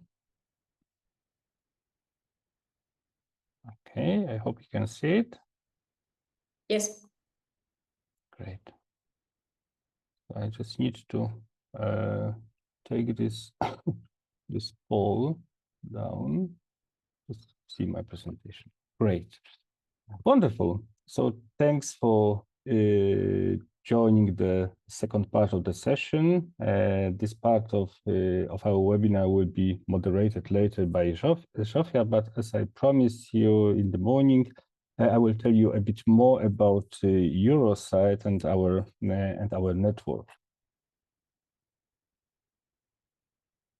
So Eurosite was established in 1989, so more than 30 years ago. And nowadays we've got 80 members from 25 European countries. And we can proudly say that we can somehow represent the site managers of more than 14 million hectares of different protected areas and these different sites important for nature. So together with all our partners, we can also say that we represent the network of 12,000 site practitioners. We've got our board, our council, and our secretariat that I'm part of, together with Zofia, and we've got also some strategic partners and partnerships.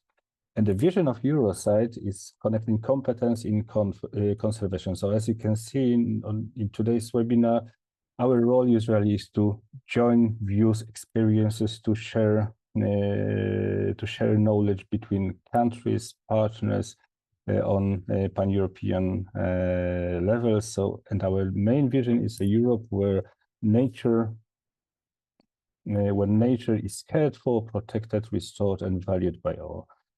And the mission is to develop a strong and effective community of European land conservation practitioners by helping them to network, as we do today during this webinar. And our work is organized in different projects, but also we've got permanent working groups focused on economics and ecosystem services, nature-based solutions, management planning, remote sensing, and biodiversity conservation, peatland restoration and management, agriculture and biodiversity conservation, finance, nature and recreation, and the final one, and private land conservation networks. So the topic of today's webinar is nicely connected with at least some of these groups, because we, of course, about agriculture, but about peatland restoration, because we talk about wetlands, and also on ways of monitor and to plan the management of such areas. And just a very short overview of just few examples of the projects that we are involved in, connected with wetlands in general. So, for example, one of them is LIFE Multi-Peat, coordinated by NABU in Germany. And our role in this project is just to connect the partners, which are also Naturbund and also, for example, OTOP from Poland, that is represented even today. So we've got some of our members, so some of the project partners are non-members, so we always try to open the window, not to be exclusively focused just on our members, but also bringing bridges between members and non-members. And this is about real, I would say, restoration works on GRAD, but also on peatland policy, because we've got peatland policy portal, we've got European peatland policy working group, and for example, we are trying to develop recommendations for a common agricultural policy, thinking about peatland restoration and management. Another project, Peat Pass for Life, but we've got again Naturmonumenten and Naturbund, two big organizations from the Netherlands and from Belgium, and we are somewhere in between, also together with Wageningen University, trying to help them to bring their experiences and the results of the project on, let's say, on pan-European scale.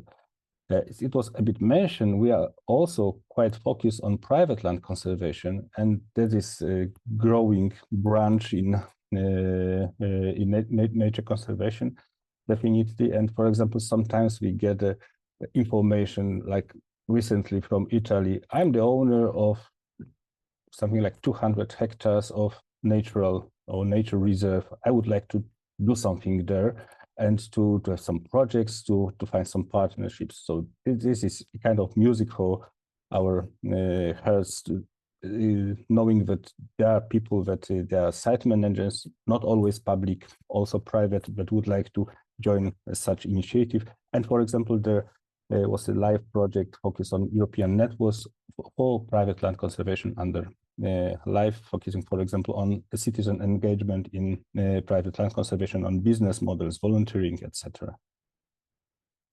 Another level of our cooperation with our partners is, this is a great example, it is about building the European Peatlands Initiative. So it is to bring the organizations, but also governments on a big pan-European scale to think together about implementation of some initiatives focused on peatlands and shaping the peatland policy in Europe. And the last one, it's not just about the working groups, not about the project, but also about involvement in, say, advocacy. So you all know about adopting the nature restoration law in June last year. And for example, there's an expert subgroup on the nature restoration regulation, and we are as a member, and I represent Eurosite in this group. And for example, there's ongoing consultation of uniform format of nature restoration plans.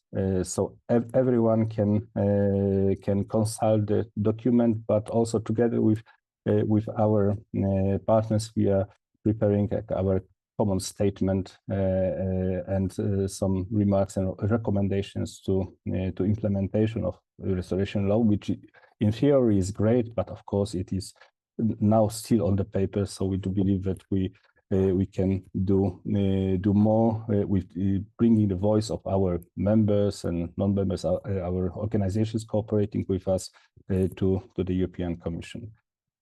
So that's it about the Eurosite. You can find all information details on our website on Eurosite.org. You can write us, and you can be of course stay involved. And I do believe that in our audience there are a lot of our Eurosite partners, and also a bit later you will hear about another project, Nardus Limosa, but also we are a partner of this project. So that's it from my side. If you are interested, just jump there to our website and you will find all information, and also about some next webinars and other events that we'll organize together with our partners this year. Thanks a lot, and I'm handing it back to Sofia. Thank you, Wojtek. Yeah, hopefully you have more information now about our organization. Thanks, Wojtek. And now we go to Poland and have a presentation by Krzysztof. I hope I pronounce your name right. So if you're ready, the screen is yours. Hello. I hope you can see my screen now. Yes. And the presentation. Thank you for invitation for this conference. And I would like to say about active protection of aquatic warbler habitats in Poland. We have about 20 years of experience in active protection of the species. The presentation may be in some points similar to what Žymantas Morkvenas has presented in the first session, but you probably will recognize that the aquatic warbler world is quite small and quite connected within. So we cooperate, we are involved in the same projects actually, and now we are cooperating within the Aquatic Warbler Conservation Project with Latvia and Lithuania. So some things may be similar. So getting started, we're talking about conservation of aquatic warbler habitats, and the most important in Poland of aquatic warbler habitats are mesotrophic or slightly eutrophic sedge fen mires, which provide a lot of food for aquatic warblers. One of the results of the specific mating system that Žymantas mentioned before, meaning the polygyny in aquatic warbler, is that the female is the only one that build nests and lay eggs and then rear chicks. So the female is responsible for the whole breeding during the season, meaning that she needs to get a lot of food near the nests, so the habitat should be very fertile and very rich of insects that birds feed on. So on the picture you can see the fen mire, which was mowed about 3, maybe 4 years before, and it's in an optimal condition for aquatic warbler. The second habitat we found aquatic warblers in are calcareous marshes, especially in Jef in Poland, in southeastern Poland. And those marshes are covered for example, with Cladium mariscus, which is also a specific, very difficult to walk through plant, but aquatic warblers like it, and they stay there. And the third kind of habitat are wet meadows in floodplains, in river valleys, and similar. All those sites, those types of habitats have to have important values for aquatic warbler, meaning the water level. The best is slightly above the ground, like 1 to 10 centimeters. It has to be extensively used, or it has to be an open habitat itself. So, or you can mow it or use it extensively, like graze, cut the plants or something. Or it has to be a good quality fenmire or marsh sedge mire that can be open itself. And facing some problems, according to Aquatic Warbler, as Žymantas said, the population is very low, and it's slightly decreasing at the moment in Poland, in fact, also the whole population. Main threats we recognize in Poland are, you can see on the screen. First is the problem of legal regulations on protection and conservation measures, meaning that in many places that aquatic warbler appears in Poland, we don't have a management plans or adopted management and protection documents. On the right side, you can see the screenshot from the governmental database of protected areas. This is the Biebrza Valley with the Biebrza National Park and the Natura 2000 site, which exists from the protection there is present from 1995, and circled there is has a planning document been adopted? No. And such cases, there are a lot of such cases in areas where aquatic warbler occurs in Poland. So we have to work with that. We are trying to encourage governments to adopt those documents. We participate in preparing those documents. Then in habitat, the most important is water loss and drying. We observe it across the whole country, and this is one of the biggest problems at the moment in all wetlands, especially in aquatic warbler wetlands. Then abandonment and overgrowing of habitats. On the photo, you can see that the habitat is overgrowing with reeds, with shrubs, and such pictures are present in some areas, even nearby the areas most occupied by aquatic warblers. Then you can see meliorations, intensification of agriculture in different places, but meliorations mostly. Almost all sites where aquatic warbler occurs are drowned by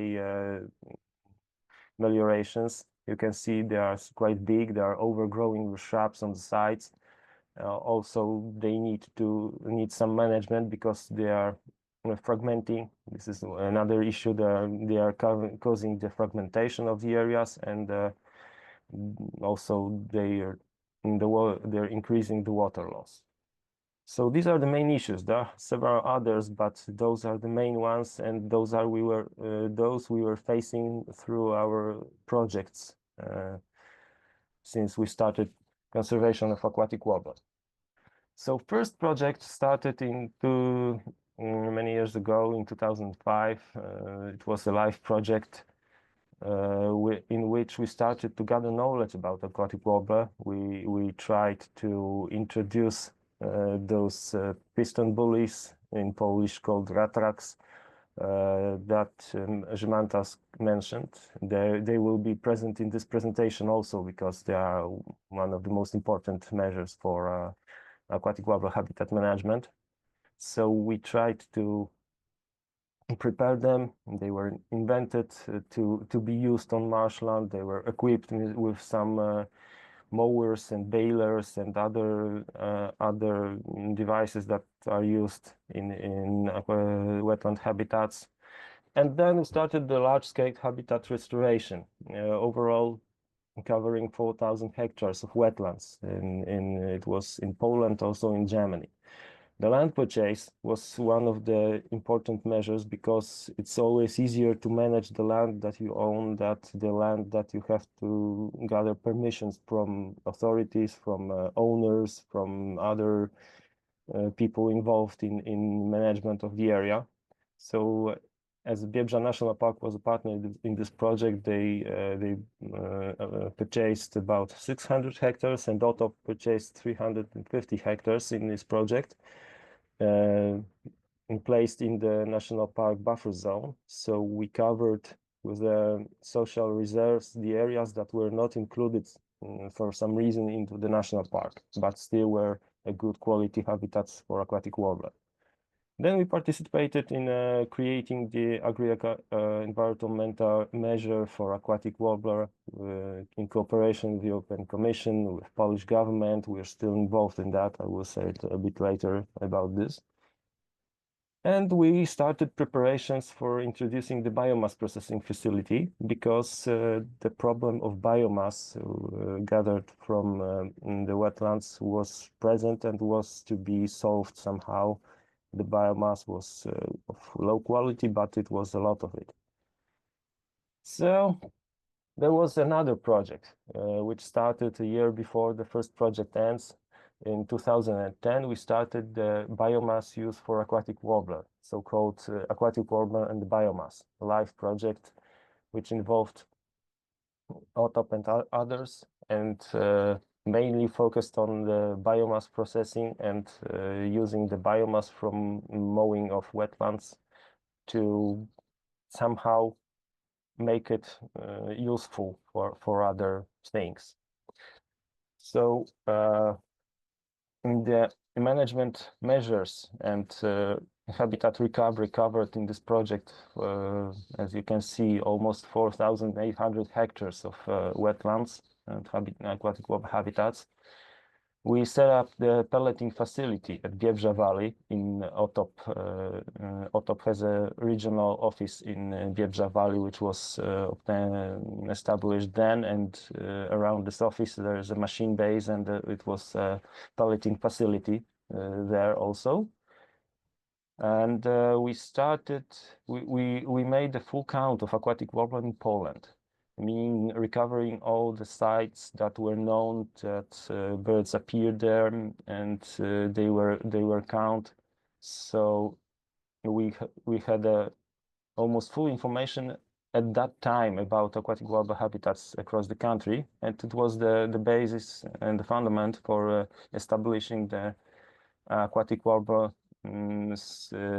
program within the state monitoring of birds in Poland. The monitoring of birds of Poland, this is the official name, managed by the Chief Inspectorate of Environmental Protection. And as another programming period in Common Agricultural Policy appeared, we were enhancing the aquatic warbler environmental scheme, and the species got its own agri-environmental scheme, meaning that it was not included with other bird species, but the scheme is projected exactly for aquatic warbler. And also we tried to enhance the machines we use. You can see the piston bully with a baler on the caterpillars.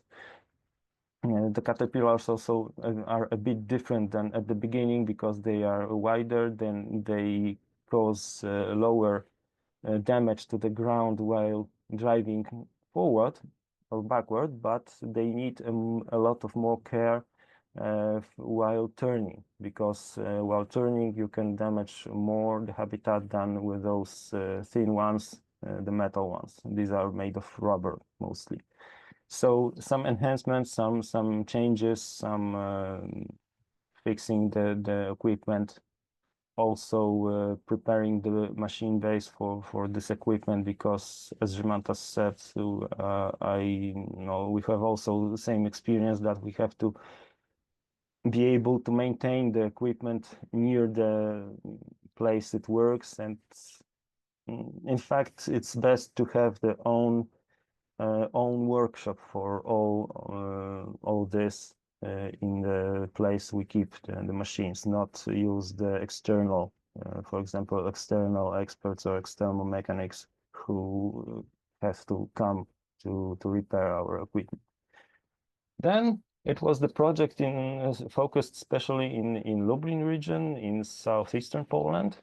And the project was focused on a stepping stone size because aquatic warbler forms a so-called meta-population, which consists of main sites where birds are present in high numbers, and these are the most important sites for them. But also there are a lot of smaller sites when 1, 2, or sometimes no singing males appear in different years. These are ephemeral sites. And they all form a network of habitats that enhance connectivity between aquatic warbler populations. From genetic analysis, we know that the connectivity is quite good, and those small sites improve it even.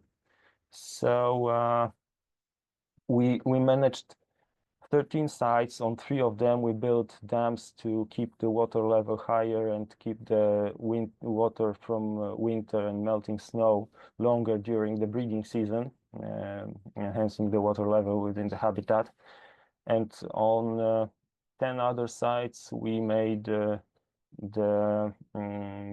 analysis for we prepared a predictive analysis for habitat changes after rewetting on those 13 sites, and we prepared a proposal of sustainable management for the 10 sites that were not used for damming. So, for example, farmers can use our proposal to manage the sites according to Aquatic Warbler agri-environmental scheme and to Aquatic Warbler requirements, forming the habitat that may be suitable for the species. Also within the project, during the field work, we discovered 2 new aquatic warbler ephemeral sites in eastern Poland. They are covered with those this water management, and the dams were placed there. And as you can see, they work. They actually increase the water level, and in fact the habitat condition in those places is better. Then in 2022 we were invited by BEF Lithuania to participate in a LIFE Magni Ducatus Acrola project, where we were conducting the aquatic warbler conservation translocation from Biebrza marshes to western Poland, Bagna Rozwarowskie Natura 2000 site. It was to support and to rescue the western Pomeranian population of aquatic warbler, which was quite big in late 80s, even in early 90s, but now almost extinct. And the translocation took 2 seasons, in 2023 and 2024. We made it. It was also based on the Lithuanian experience, and with some our also experience. So it was very important, not actually work on habitats, but working on the species itself. But according to habitats, we made also the full count of aquatic warbler in Biebrza Valley, in the most important aquatic warbler site in Poland. And this was a full count made after 12 years break, because the full count in this area was made in 2012. So we could compare the results from now and from the earlier time. Also, we have some results from even earlier, because the first counting of aquatic warbler started in 1995, 1997, and since then several full counts were made, so we could assess the population status, and we saw that the population is more or less stable in this area, which is very important and very good information. But also we could recognize where the habitat problems appear and if there are some good practices that can be shown and can be multiplied, because maybe you can see my cursor, but in the middle of all those maps, you can see that on the right, there is a much more red color than on the left map. In 2024, there were higher densities of aquatic warbler, and this is the result of the habitat management made by the national park, and it is a very good result of very good practices. It included mowing, first-time mowing, habitat recovery, water management, and now extensive mowing according to the habitat condition to keep it open. And it works very nice. Then the project that just started, we started in 4 months ago, so it's a very fresh one. Also with LIFE Lithuania and other partners, the project Life for Aquatic Warbler, which includes both habitat management, hydrological management, conservation translocation of aquatic warblers, and it covers Lithuania, Poland, Ukraine, Hungary, and Germany. A very long, very big project, which is now, I think, one of the most important steps for aquatic warbler conservation that have happened. We plan in Poland within this project initial mowing of 200 hectares of former aquatic warbler habitats in Odra Valley, which is the area of the planned Odra Valley National Park, Lower Odra Valley National Park in Poland. The park is now during the procedure of establishment, and we hope it will happen. So we will work on that habitat to recover it. Then we plan to re-wet about 150 hectares of former aquatic warbler habitats near Krajniki in Odra Valley. This is on the other side of the river than the first activity and the national park. We will construct there 2 concrete dams. Also, the area near Krajnik is one of the OTOP social reserves, and it is also established for nature conservation, especially waders and aquatic warbler conservation. We plan the conservation translocation of aquatic warbler, and we plan some documents to be made, like management plans for aquatic warbler sites in Western Pomerania. We plan to enhance the agri-environmental scheme for aquatic warbler, and we will also work on aquatic warbler species conservation plan, which was already made about 10 or 12 years ago, but it was not adopted legally. Now we will try to update it and make it as good as it would be adopted. We have a specific agri-environmental climate scheme for aquatic warbler in Poland, inside Natura 2000 sites and outside Natura 2000 sites. Firstly, in the first common agricultural policy that Poland was involved, aquatic warbler was included in the bird intervention. Then from 2014, there was an AEM made just for the species. And the agreement is 5-year long, so the farmer is obliged to keep the habitat management for 5 years. It mostly focuses on an extensive late mowing planned regarding the habitat conditions, and it can be made each year if there is a habitat that needs, so it is so overgrowing.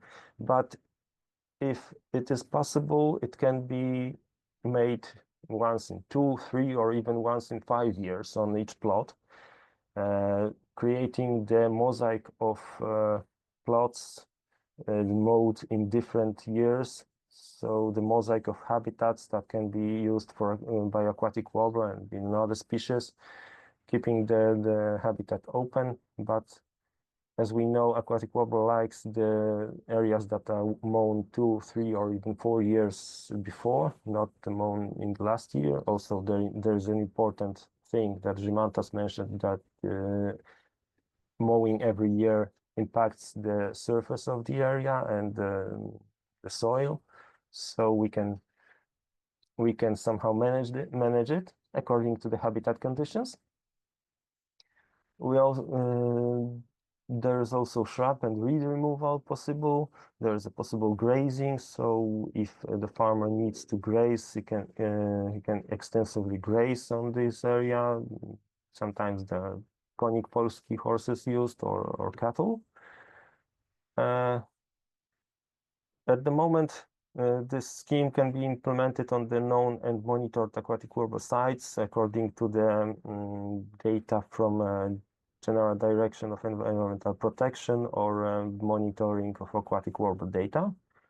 And we're, as OTOP, we are constantly involved in preparation of new versions of the scheme or in enhancing the existing version. We are consulting and we're cooperating with our ministry and other governmental institutions that are involved in this. So we try to keep an eye on that. We have three social reserves focused on aquatic warbler habitats and aquatic warbler in the Biebrza region. There are those three that were obtained in the first LIFE project. Now they are working. The habitats were recovered. As you can see at the beginning, we have to remove shrubs. We have to work a lot using those rat tracks or using other machines to recover the habitats. They are yearly monitored according to aquatic warbler population, but also the habitats are checked, the conditions are checked. All the areas are included in the aquatic warbler AEM, and all the works are according to the AEM requirements. We use them also for testing the machines and equipment because those rat tracks, those other farming equipment needs to be enhanced. So we have some ideas to change them to make them better working and easier for use. So we mostly do it on our areas. In last years, also those social reserves were used for as a source size for aquatic warbler conservation translocation, and we are working on biomass processing composting because this was the pelleting facility didn't work in Poland, mostly because we focused on an energetic pellet, and we found out that it is very costly to produce because we often had a very wet biomass, and drying it in field was impossible during too late mowing and the weather conditions. So we had to gather the very wet biomass. After that, it was very difficult to process because it needs drying. It needs a lot of energy at the beginning to prepare it to be pelleted and to create the energetic pellet, in fact. So finally, it didn't work very well. And now we are focusing mostly on biomass processing toward composting, or we're just selling the bales from the field if, for example, cattle owners need them as it is for cattle, mostly cattle bedding. In different years, it looks different because in some years there is a very high need for this bedding. In others, we can produce some compost. The compost is sold by our reserve manager in the nearest vicinity because it's sold mostly for small farmers or gardening and similar things. So it works very nice at the slow scale. We hope to made it a larger scale and to introduce the composting of the wet biomass from late mowing and for such wetland habitats as a good idea for biomass processing. And as you can see, we also use other equipment than rat tracks, but for example, the platform on caterpillars is used to reduce the pressure on the ground, just to enter the areas. We tried to gather the biomass in winter when the areas were frozen, so we can use also other machines. And finally, this is one of our reserves, which presents quite good quality aquatic wall habitat, and it is managed according to our knowledge and with equipment we have. So those years of experience result in such habitat we can show. Autop has also 3 other reserves. One is the Beka Nature Reserve, which is the official reserve, and we are only the managers of it. It is managed for waders conservation and seashore habitats conservation. The main thing we do there is horse grazing, also mowing after the grazing period. There is an active nest protection, fencing the nests or fencing the whole area also to avoid predation. The water management, which is mostly connected with sea level, as it is the seashore, and after strong wind from north or northern winds, we expect increase of the seawater in the area. Then we try to keep it to keep the habitat properly wet, and then to decrease the water level to allow horse grazing or allow mowing. And then there is also tourist management, because it's also the tourist path across the land, and we had to both put signs on the path. Also, there is a so-called Auto patrol. You can translate it as a patrol of Autop. The volunteers who are walking around, keeping the tourists on the path and teaching, and they are helping to avoid the tourists appearing in the most important protected areas.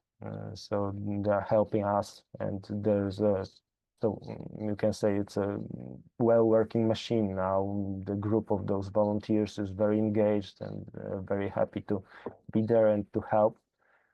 So it's also very nice idea for nature protection on such wetlands with tourism appearing.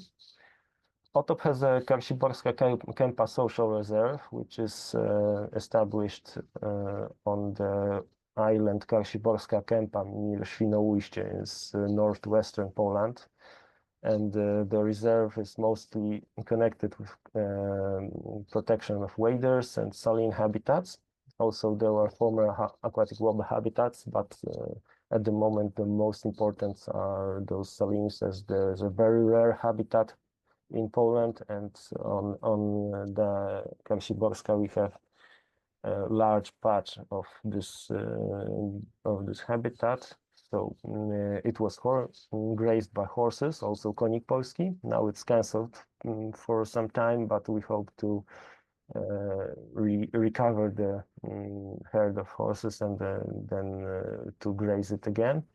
It's extensively mowed. There is a very difficult area because the water level depends on the sea level, and you cannot predict where it will be lower or higher.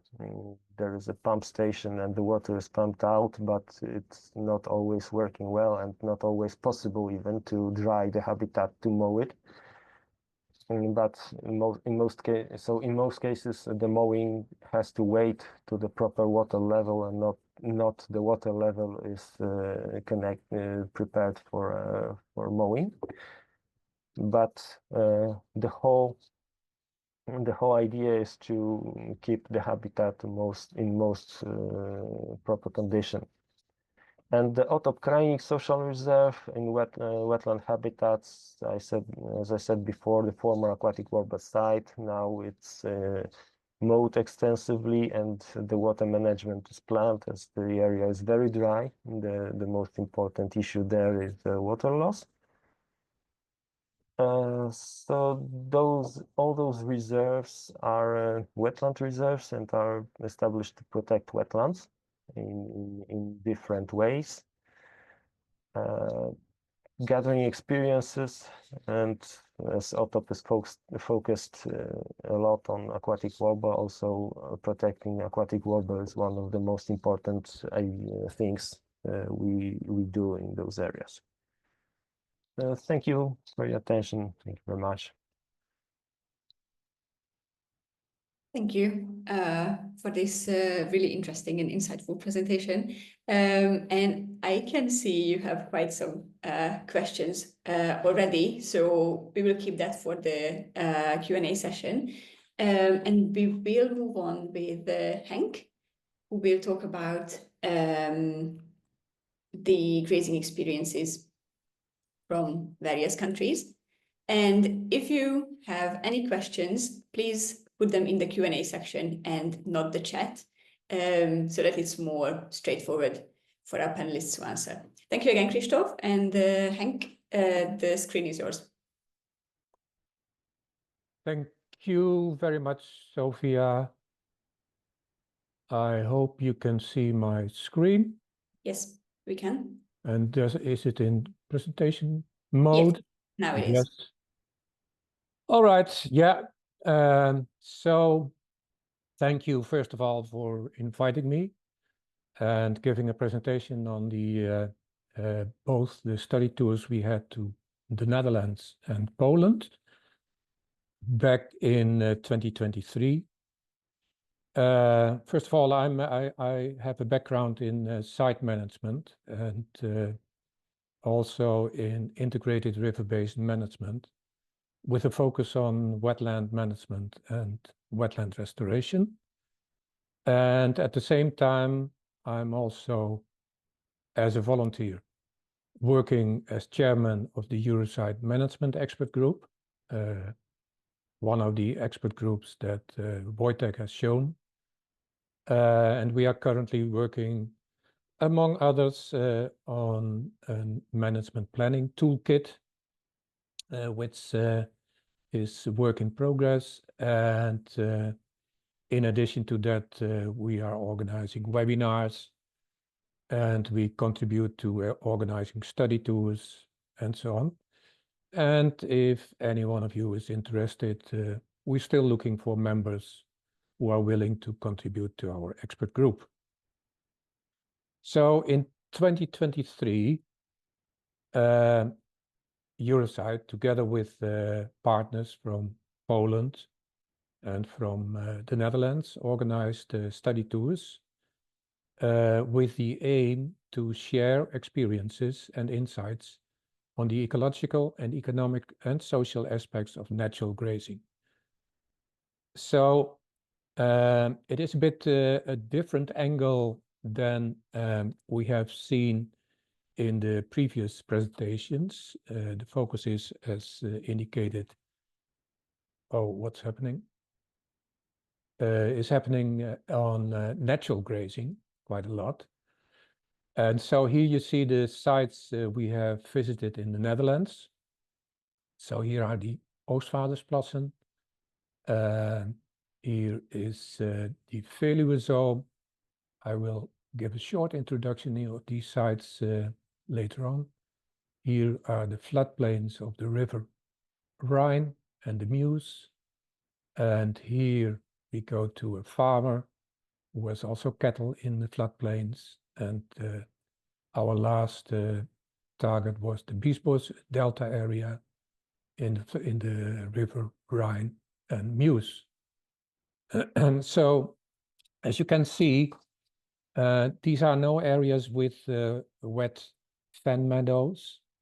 And this is a very important habitat type in the Netherlands because they are the main habitat for the meadow birds, like the black-tailed godwit, the red shank and the ruff, and especially the black-tailed godwit is kind of the national species for the Netherlands, and the Netherlands bears a high responsibility to protect and maintain the species. And these birds are very much linked to agricultural use, to not too intensive, but still agricultural use like grazing and mowing. And the Netherlands is falling very much short in protecting these meadow birds. The Commission, the European Commission, has recently also indicated that clearly to the government. But so in our study tour, the focus was much more on natural grazing, kind of rewilding processes also, and not so much on the meadow birds. So that is different from what you have seen earlier today. So first, the Oostvaardersplassen. You might have heard of it because it's quite a famous area. The Oostvaardersplassen is considered to be the birthplace of radical thinking about rewilding. It is where the idea took ground that large herbivores are the real protectors and managers of lands and landscape architects.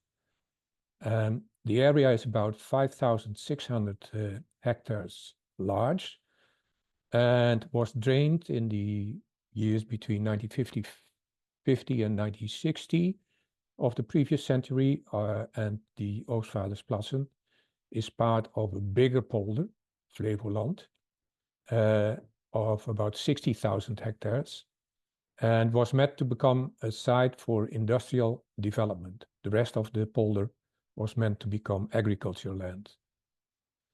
But the industrial development didn't take place. The area was naturally overgrown with reed and basically turned into a big wetland area without any management interventions. So in 1983, after the land was laying fallow for quite 2 decades at least, Koning horses from Poland were brought into the area.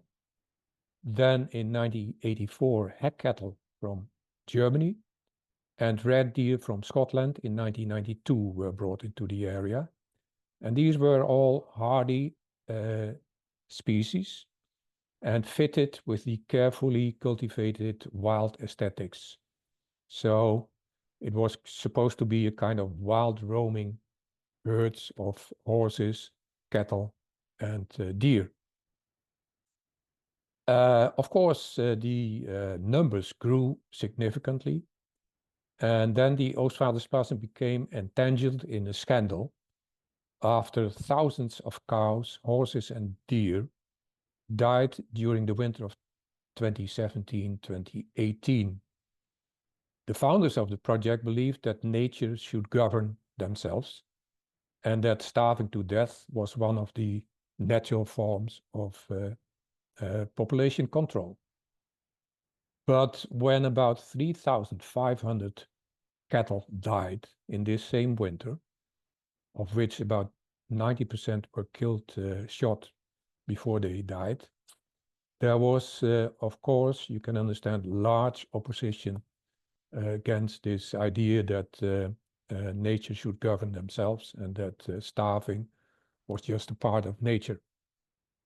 So the managers, through very intensive public campaigns, involvement of press, and also you have to remember that the Netherlands is possibly the only country where there's an animals party in the parliament.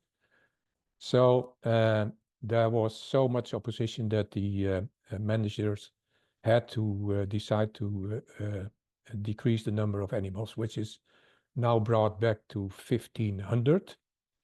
And I already indicated that the area, total area, is 5,600 hectares. However, about 2,000 hectares are being grazed. The rest is water and marshland where the grazers cannot enter. So the participants of the study tour were, after having seen the area and evaluating their findings, were not very enthusiastic. And indeed, the area looks overgrazed with too many animals. But as the manager of the area clarifies, you don't come here for the view, you come here for the sound of the birds. And it's impressive indeed, the number of birds that are breeding. And now, for instance, white-tailed eagle and the osprey and cranes, all very emblematic species, have returned to the area. And it's a very famous site now for birding. And we also shouldn't forget that a part of the grazing is being done by thousands and thousands of geese that are staying here, but also breeding, but staying in the winter time and breeding during breeding time. So it's still an area that attracts a lot of public interest and is still being discussed. To what extent can you just leave nature to itself? Well, in this case, and in all cases in the Netherlands, that is basically impossible because the areas are too small. And another important aspect, there are no carnivores. So the other area we visited was a completely different kind of habitat. It's a Pleistocene area, sandy, a long history of being a heathland, grazed by sheep herds in the past. But since sheep herding is economically not viable anymore, a lot of these heathlands have been turned into agricultural land, of course, but quite extensive areas have also been protected. First, mostly as areas for military purposes, but also because private investors bought heathlands. And this area, the Veluwe zone, is also an area of about 6,000 hectares. And since sheep herding is not possible and having sheep free roaming is not very well, because sheep needs quite a lot of care. And since also the wolf has returned in the Netherlands, they are a very favorable target of wolves. So sheep herding is also expensive because you need a herder. And the income from sheep herding is very low. So the reason that is all by all the reason that the manager decided to turn to the highland cattle. They are grazing in the area year-round. They don't need much care. They can calve on their own. They survive in strong winters, even although we don't have very much strong winters. And they are also very emblematic. People like the sight of this highland cattle. And they maintain the area and the quality it had in the past as a heathland area with its specific species, bird species and plant species. They maintain this area very well. So it's a very successful way of managing this heathland. I have to mention also, because that's quite a difference with the examples we heard from Latvia and Lithuania, that all the sites we visited are owned by nature protection organizations. So instead of the ownership in many countries where it is privately owned, and private ownership plays an important role in the Netherlands, but also in Belgium, Nature protection organizations are mostly the owner of the protected areas, except for the meadow bird areas. And that's probably also one of the reasons of the problems of managing meadow birds, because they are all still owned by farmers and managed by farmers and privately owned. Another emblematic site are the Rhine floodplains.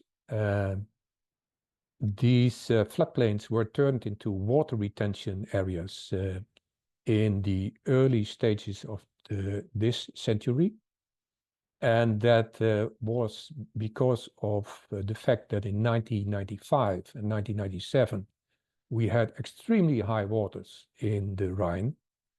And about 250,000 people had to be evacuated because the dikes were on the brink of coming down, of breaking. And that caused the government and the population to think, okay, but how do we handle this? Because climate change had already indicated that high water levels will increase.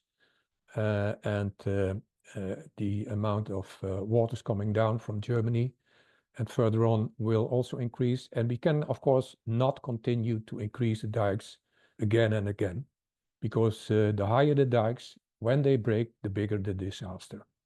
So we have to come up with another solution. And the solution was to increase the flow bed of the river, to lower the floodplains, and to use the floodplains as extra flow bed and extra retention.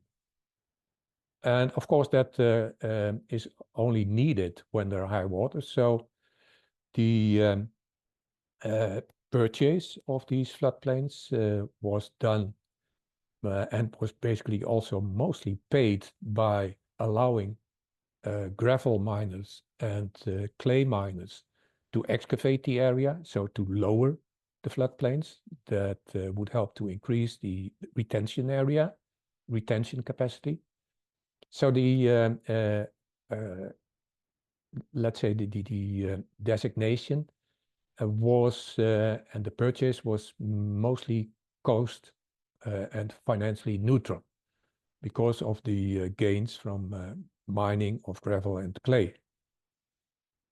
After the mining was done, horses and cows were introduced into the area. And now, after about 30, 40 years, they created a mosaic landscape with a very high landscape and biodiversity values. And this has really given a boost to the local economy. It is estimated that the income from recreation and tourism exceeds by far the income that the farmer agricultural activities generated. And this is really an example of rewilding. It is also considered that the combination of horses and cows is a very good way of creating extra diversity into the landscape. Sorry. And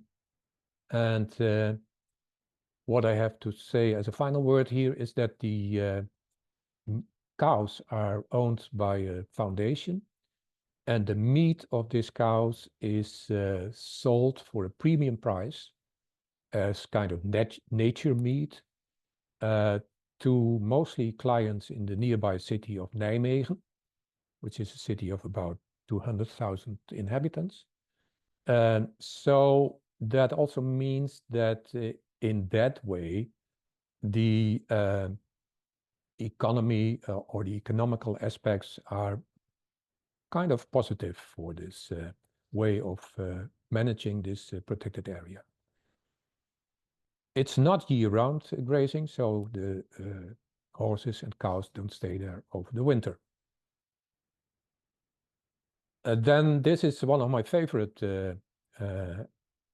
grazing areas, but not one we visited, but I still want to highlighted because this is year-round grazing with Icelandic ponies on an area of 100 hectares, which for 30 hectares is abandoned arable land, 30 hectares of heathland and sand dunes, and 30 hectares of pine forest.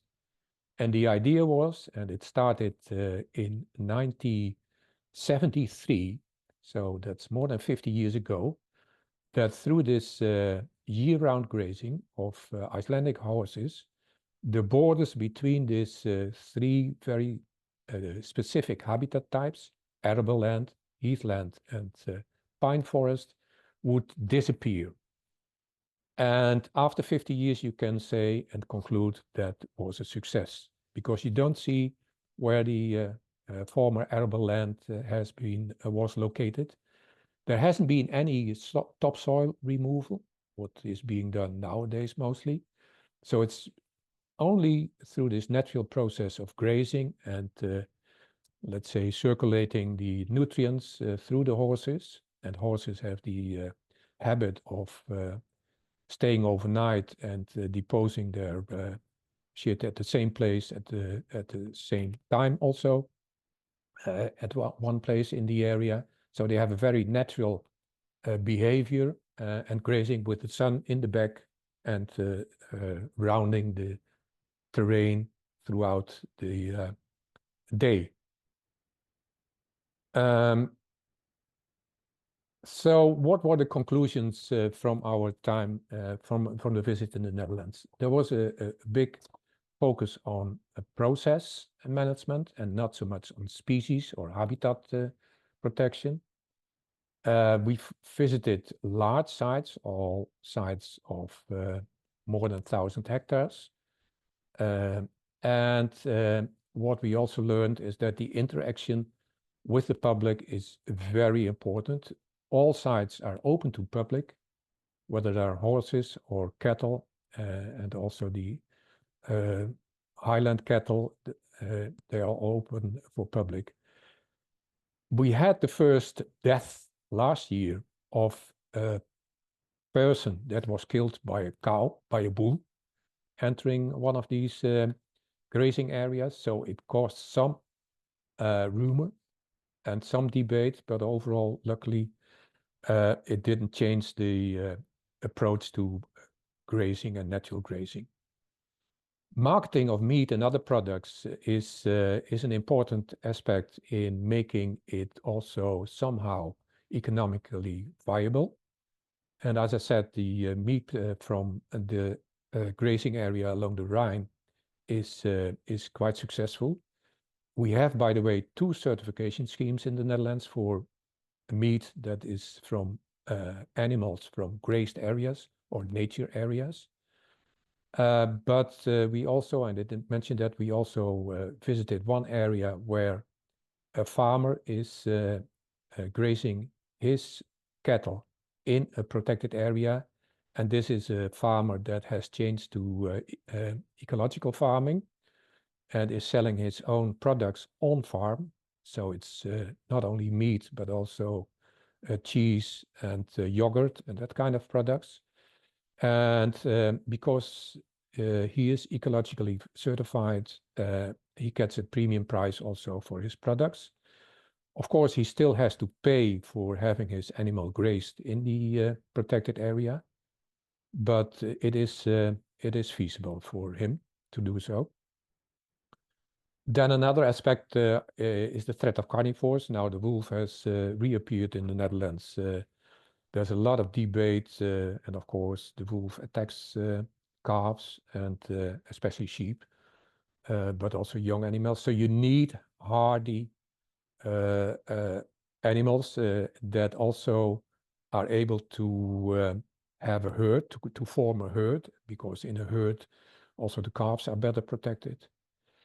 And what is also maybe an issue in these areas is there is no CAP support. So this is considered not to be farmland, but to be protected area or nature area where CAP, the support from the Common Agricultural Policy is not available, at least in the Netherlands. There are other countries where also for instance, the area support is also possible for protected areas as long as there is grazing and the areas remained in a so-called good agriculture and environmental status.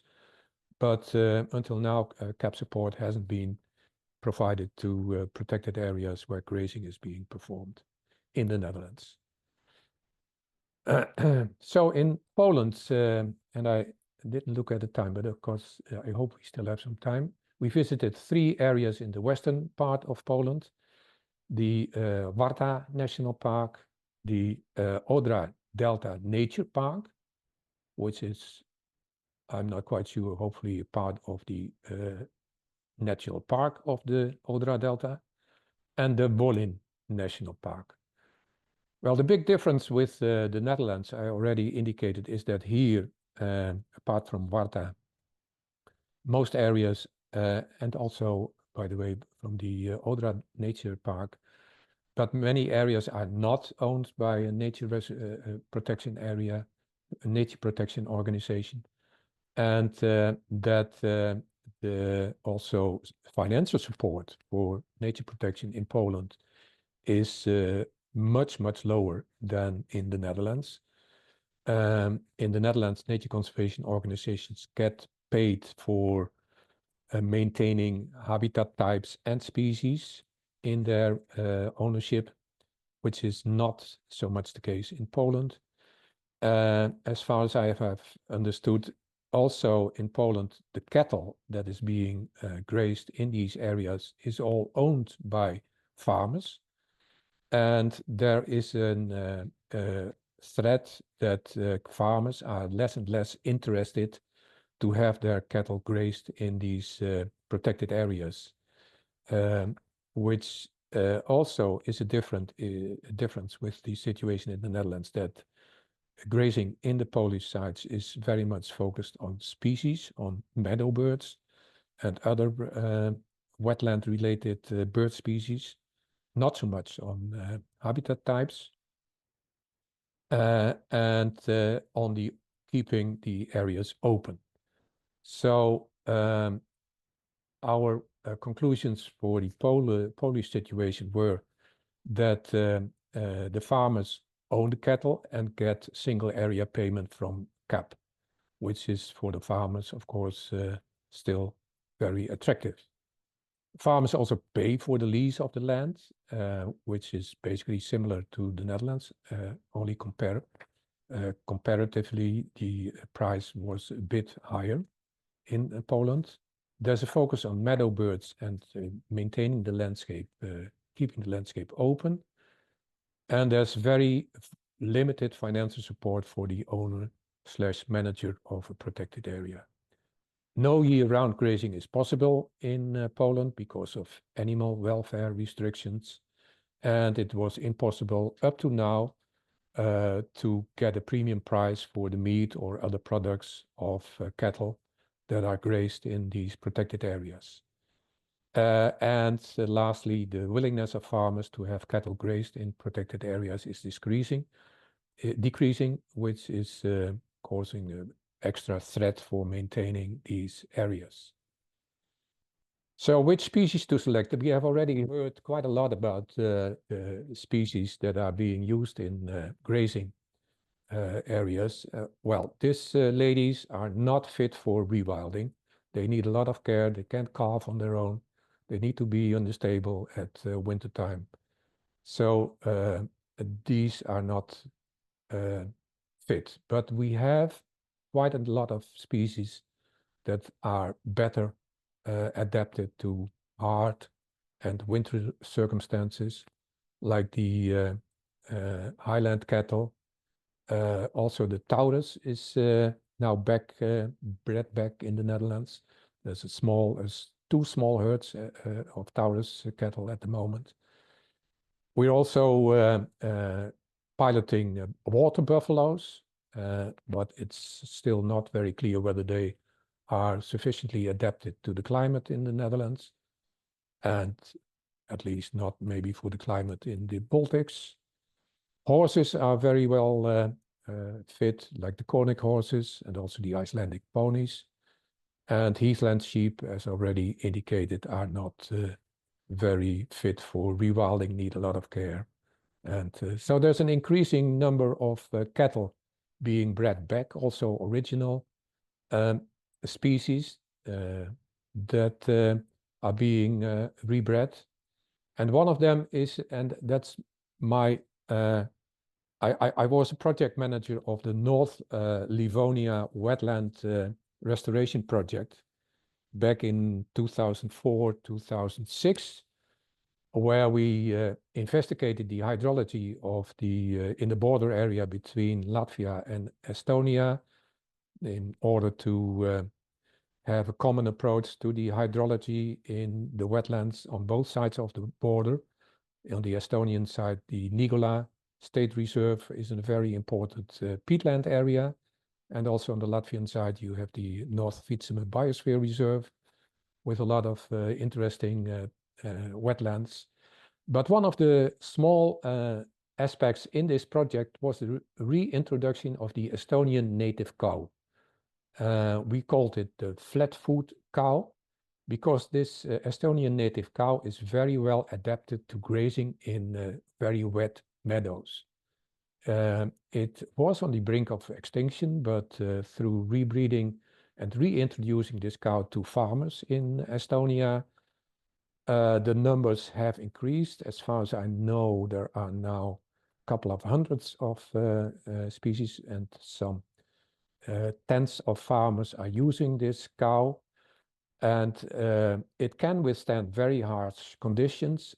It can also graze on grasslands that are not very, let's say, where the nutrient content of the grasses is rather low. And it produces a very specific milk with a very high protein content. So maybe it would be something also for Latvia or other Baltic countries to see whether the Estonian native cow can also be introduced there. And I understood from the Estonian Native Cow Society that in Latvia, there is the Latvian Society Zila Cows that is rebreeding also a Latvian native cow variety. I don't know what the difference is with this Estonian native cow, but it might give opportunities for grazing in wetlands in the Baltics. Right, so considerations are process management versus habitat and species management. And there's process management, I've indicated already, but when you go to habitat and species management, there's a wide variety of management approaches. We have already heard a lot. You can start with mowing in the beginning of the summer and then grazing afterwards. You have target grazing. You have grazing only during the whole summer. You have all kinds of approaches to what kind of grazing and how to also change it or combine it with mowing. You can choose for year-round or seasonal grazing. Your selection of grazing species is, of course, also very important. And do you aim for self-supporting herds or not? The animal density is a very important aspect to look at, and that depends very much on the soil type, the hydrology of the area, the nutrient content of the soil. The ownership, I just heard that Otop is going to, as far as I remember, to have its own cattle. Remember, farmers are used to have cattle. Nature protection organizations, we found out, is a different way of managing, and it's very difficult to also have an infrastructure to manage cattle and to be responsible for animal welfare and for all the things that come together with being responsible for the animals. And the relation with the Common Agricultural Policy is very important, and it depends on the national policies, how CAP is being detailed, whether you can have support for grazing, yes or no, and to what extent you can have support. So thank you for your attention. I hope it gave some insight in the way grazing is approached in Netherlands and Poland. And if you would like more information, scientific and practical background information, go to the website of grazelife.eu, which was a last project on grazing and common agriculture policy. So thank you once again. Thank you, Henk. It was really a comprehensive presentation about grazing and rewilding. If you can put the website you just mentioned in the chat, so it's more easily available for the participants.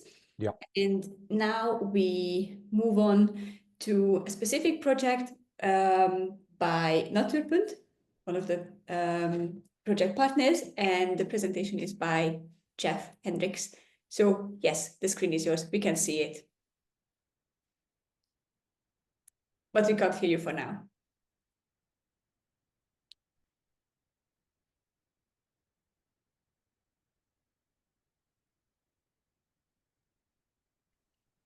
Okay, here we go. Yes. You can hear me? Yes. Sorry.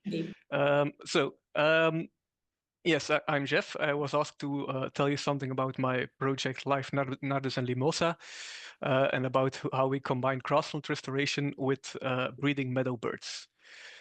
So first of all, what is Nardus and Limosa? Well, on one hand, there is Nardus, which is about the Nardus grasslands, like the flower-rich grasslands, like on this picture. And on the other hand, Limosa is the black-tailed godwit. This part is about meadow birds. And so this project is about how we combine Nardus grasslands with meadow bird. This is where it all takes place. There is 5 project areas in the Campine region in Belgium and the Netherlands. I'm mainly going to talk about the green one because that's where I'm most active, but in the other areas, similar things are going on. So let's start with Nardus, so the grassland restoration. And this is all about restoration of this kind of flower-rich grasslands, starting from species poor grasslands. First, I'm going to go back in time. So here you can see this area, the Turnhout-Vennegebied, the area in green from 2 slides ago. And you can see how it changed through time. Like in the 18th and 19th century, it was, you can see it's all purple. It was all heathlands in broad sense, like also fen lakes, Nardus grasslands are also included in this heathland landscape. But throughout the last centuries, it changed. A lot of it became forest, but even more became intensive agriculture. So it changed to arable lands, but also intensively managed grasslands. So this is the situation where now there is very little heathlands left and a lot of species poor grasslands. And these are the grasslands, like the ex-agricultural grasslands, where we're starting from and where we want to restore the Nardus grasslands, which means we have to remove nutrients from the soil, of course. How we do this is mainly by phosphorus mining. I will explain very briefly. How do you go from this species poor to the species rich? The common way of doing this is, of course, mowing management, which means the plants take up nutrients from the soil, you mow it and take away the plants, so you remove the nutrients. Problem with this is it's relatively easy to remove nitrogen from the soil, but as nitrogen becomes limiting, the plant growth starts to decrease.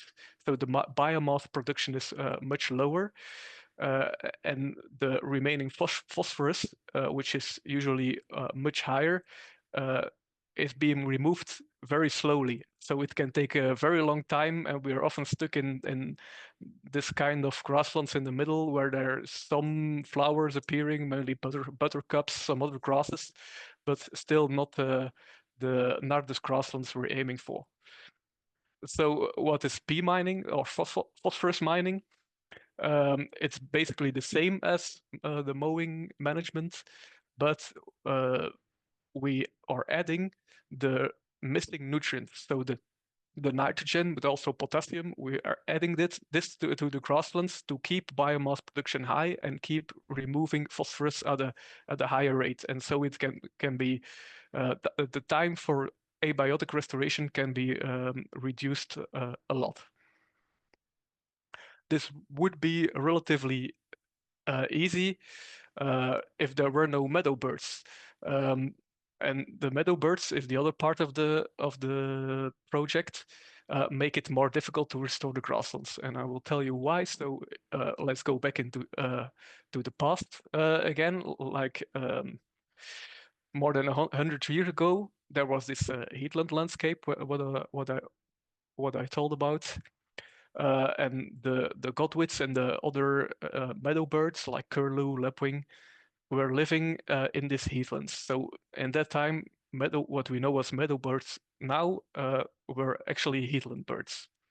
But as the landscape changed and agriculture became more intensive, like the pinkish color here is intensive agriculture, the meadow birds had to find other places to go. And what happened was they started huddling together in more productive but extensively managed grassland. And in this grassland, there's a lot of soil organic matter, which means a lot of soil fauna like earthworms, which are of course the food for the meadow birds, for the adult meadow birds at least.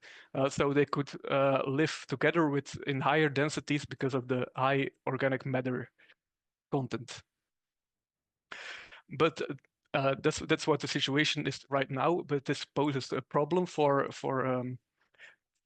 nature management, because in this situation we have to choose between meadow birds and grasslands, because on one hand, conventional meadow bird management means keeping soil nutrients or at least soil organic matter high to keep soil fauna high and make sure there is enough food for the meadow birds, sometimes even by application of manure. While on the other hand, conventional grassland restoration means, of course, nutrient removal.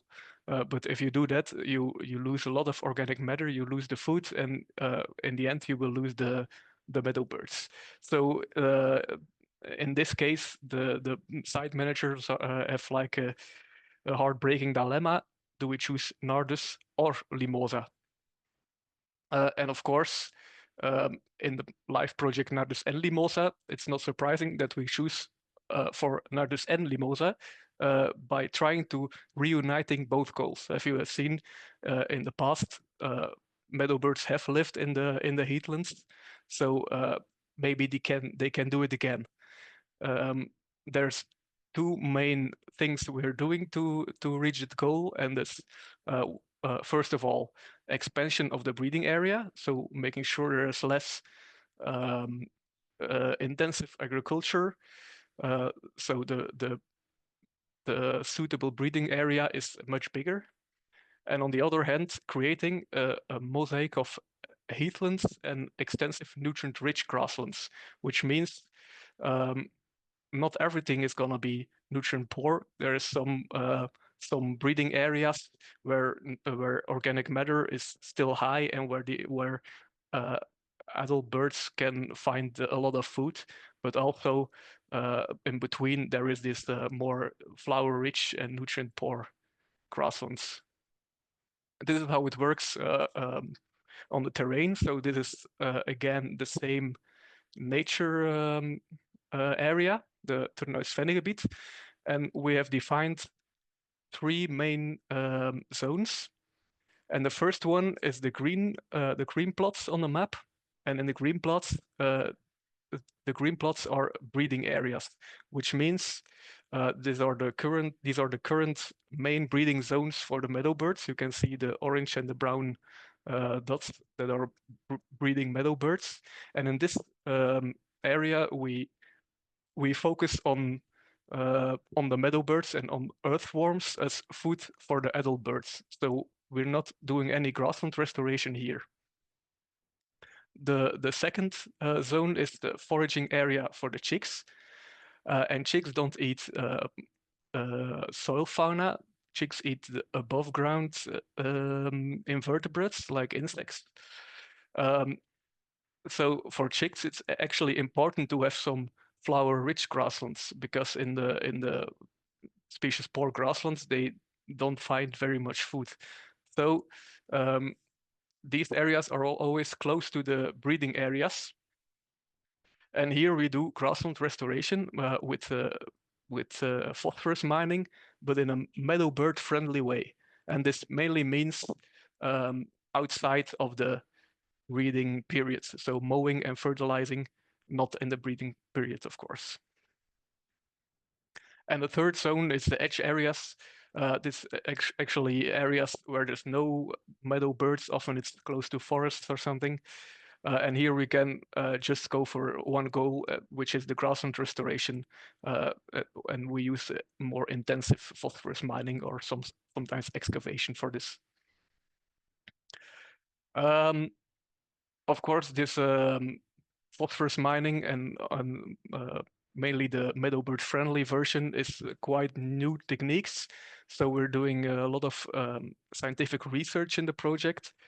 For instance, this field experiment by the University of Ghent, where we compare 4 different treatments for grassland restoration. You can see there is mowing, there is an intensive bee mining, there is the meadow bird friendly bee mining, so bee mining outside of the breeding period, and there's a 4th one, which is bee mining with clover, using clovers to bring nitrogen into the soil instead of fertilization. We're doing this experiment for 4 years. I have data for 3 years now, and you can see it here. So here are the 3 years, and you can see the annual phosphorus removal for each treatment. And as you can see, in the first 2 years, there was not so much difference, mainly because of droughts. They were very dry years, and water became the limiting factor, not nitrogen. There was the problem here. But from the 3rd year, you can see that intensive phosphorus mining is removing significantly more phosphorus from the soil, and we hope in the next years it's gonna be even more difference. But you can also see that the other 3 treatments, there's not still not so much difference. So at this time, it seems like the meadow bird friendly versions of phosphorus mining don't seem to work very well. We're hoping for better data from the next years, but right now it doesn't seem like a working solution. The grassland restoration is, of course, only one part of meadow bird management, and as meadow birds are declining, it's important to attack all the bottlenecks. So in this area, to Noord-Svenigbied, we try to identify what are the bottlenecks, and we try to do measures for them all. So I'm gonna go through it. There's a lot of bottlenecks, and one of it is the land use change, for instance, afforestation or changing grasslands to arable land, which lead to the bottleneck fragmentation and reduction of breeding range, as there is not so much, or there is less suitable breeding grasslands, as you can see on this little map again. Another cause is intensification of agriculture, also leading to fragmentation, and also damaging of nests, mainly, for instance, when farmers are mowing during the breeding season, there is a lot of nest damage. Drought is also a problem, which is partly caused by intensification of agriculture, and droughts lead to food shortage for adult birds, because there is not so much soil fauna in dry soil, or they're much deeper in the soil, and the birds can't even put their bill into the ground because the ground is too hard. And also for the chicks, there is less food available, because if everything is dry, also plants are dry, and there is not so much insects available. There's also a shortage of nectar plants, like what I showed earlier. There's this a lot of these monocultures of ryegrass with not so much flowers, also of course leading to a food shortage for the chicks. And there's also an increase in predators like the fox, but also birds of prey, leading to predation of the chicks and the eggs of the meadow birds. Yeah, and of course, there's also problems on routes, like hunting or disappearing of their pit stop places. But of course, we can't attack this this bottleneck in our area. So a lot of bottlenecks, and to protect the meadow birds, it's very important to address all bottlenecks simultaneously. Because, for instance, if you stop predation of chicks, but there is no food available for the chicks, it's you're doing it for nothing. So all these bottlenecks have to be attacked simultaneously. So that's what we're trying to do in our area, and I'm gonna show you some measures we're taking. So a first one is land acquisition. Land acquisition, which is always the first step, because if we can buy the land where the meadow birds are breeding, we can better protect them, and we can make sure there is a bigger breeding range available. So you can see it here. This is again the same area, and the green and the yellow parts are our own parts, the parts we are managing as a nature organization. And we're of course aiming for a more continuous area where the meadow birds can breed. And in the last 6 years, we were able to buy quite a lot, but you can still see there's still a lot of work to do. But every bit helps, of course. We're also removing some forests and trees which are inside the breeding area, because well, meadow birds don't breed close to the forests and close to trees, because predators are often found in trees and bushes. And here on the map, you can see in pink some of the trees and forests we have removed, which were right inside of the breeding area. Then adjusting mowing dates, of course. So on breeding grasslands, we're not gonna mow during the breeding period. That's evident. Then we're doing a lot of rewetting actions to attack the droughts, to make sure there is food available for the adults and the chicks. And it's mainly by closing ditches. There's a lot of drainage ditches in the area, which is very typical for Flanders. That the whole area is drained as fast as possible. So where it is possible, we are closing the ditches to make sure the water stays inside of the nature area, of course. We're also constructing some small dams at the edge of the breeding area next to ditches we cannot close, mainly roadside ditches, to make sure the water stays a little longer in the breeding area, and to create some temporarily wet conditions for the meadow birds. The area is very well known for its fen lakes, and a lot of these fen lakes have disappeared, mainly due to this drainage, and we're restoring a lot of these fen lakes as much as we can. For instance, on this picture, you can see a historical lake that had been dry for about 150 years, and now 2 years ago we restored it by closing a ditch, but also by excavating it again. And it reappeared, and there was a lot of birds on the edge of the lake, starting from the next year. So these lakes are very important for the meadow birds and other birds as foraging area. And there's also some drainage pipes which were put there by agriculture that we're removing.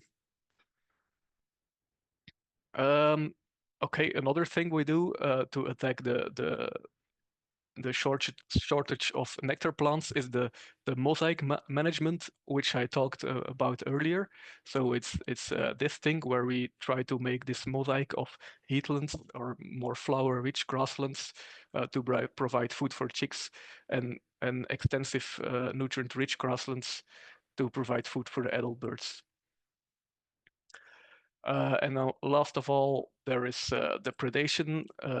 We're currently making fox-proof fences, which looks like this. They are around the main breeding areas. They have like the electrical wire to provide to prevent foxes from climbing over it. They have small holes so where a fox can't go through, and also they're dug in, so like 40 centimeters deep, so they cannot dig under it. And this to make sure that more eggs and chicks can survive and come back for breeding the next year. So this is the integrated approach. Here we have everything together on the map. Hopefully this will help to stabilize the meadow bird population, or maybe even make it increase. And I'll end this presentation with some take-home messages. So first of all, meadow birds can benefit from grassland restoration if done correctly, because actually the chicks need some flower-rich grasslands for foraging. But it means making a mosaic of nutrient-rich and flower-rich grasslands in a good ratio and in a good spatial distribution. However, this grassland restoration in a meadowbird friendly way seems to be difficult, like the meadowbird friendly phosphorus mining doesn't work yet. We hope for better results in the next year, but maybe it's not going to work. We'll see. And of course, grassland restoration is only one part of a good meadowbird management, because there's a lot of bottlenecks that all need to be addressed. So thank you very much. Here is my contact details, and on this webpage you can find more information about the Nardus and Limosa project.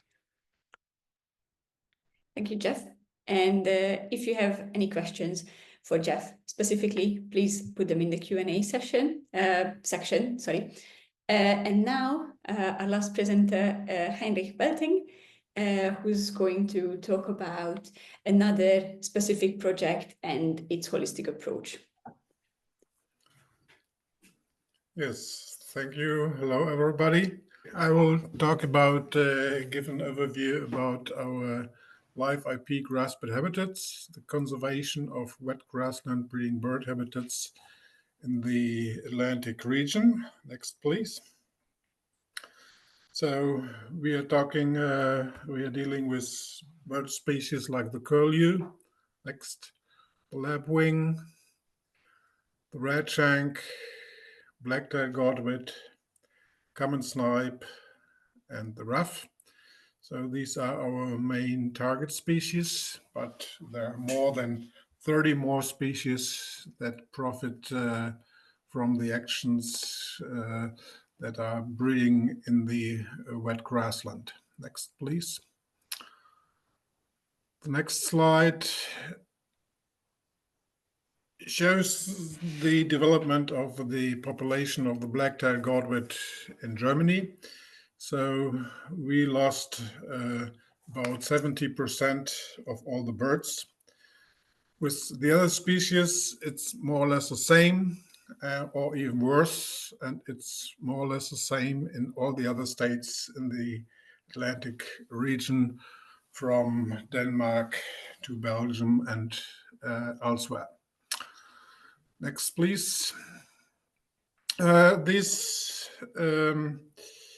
decline is due to the change in land use over the last decades. Problem is not the mechanization. The problem is usually the drainage and intensification in land use. In the next slide, we see the problem that we have. In the end, we have a decrease of the habitat quality for the birds.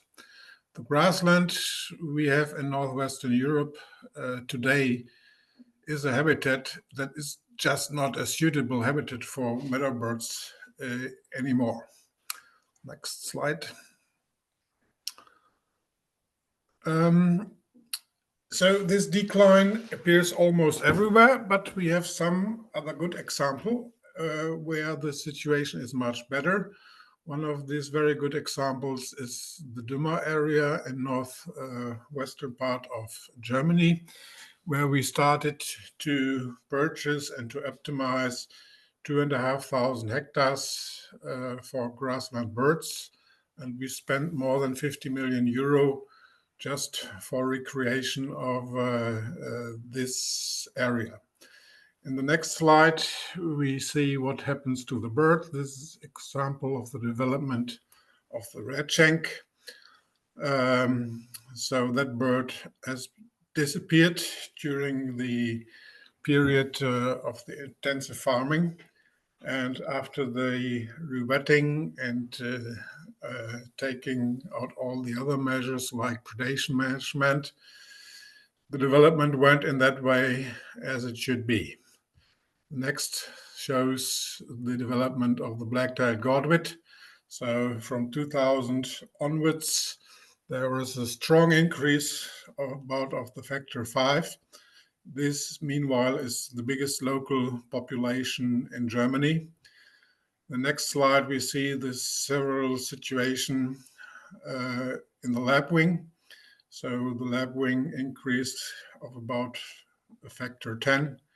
Next slide, we see the development of the common snipe, and the overnext, the curlew. Next, please.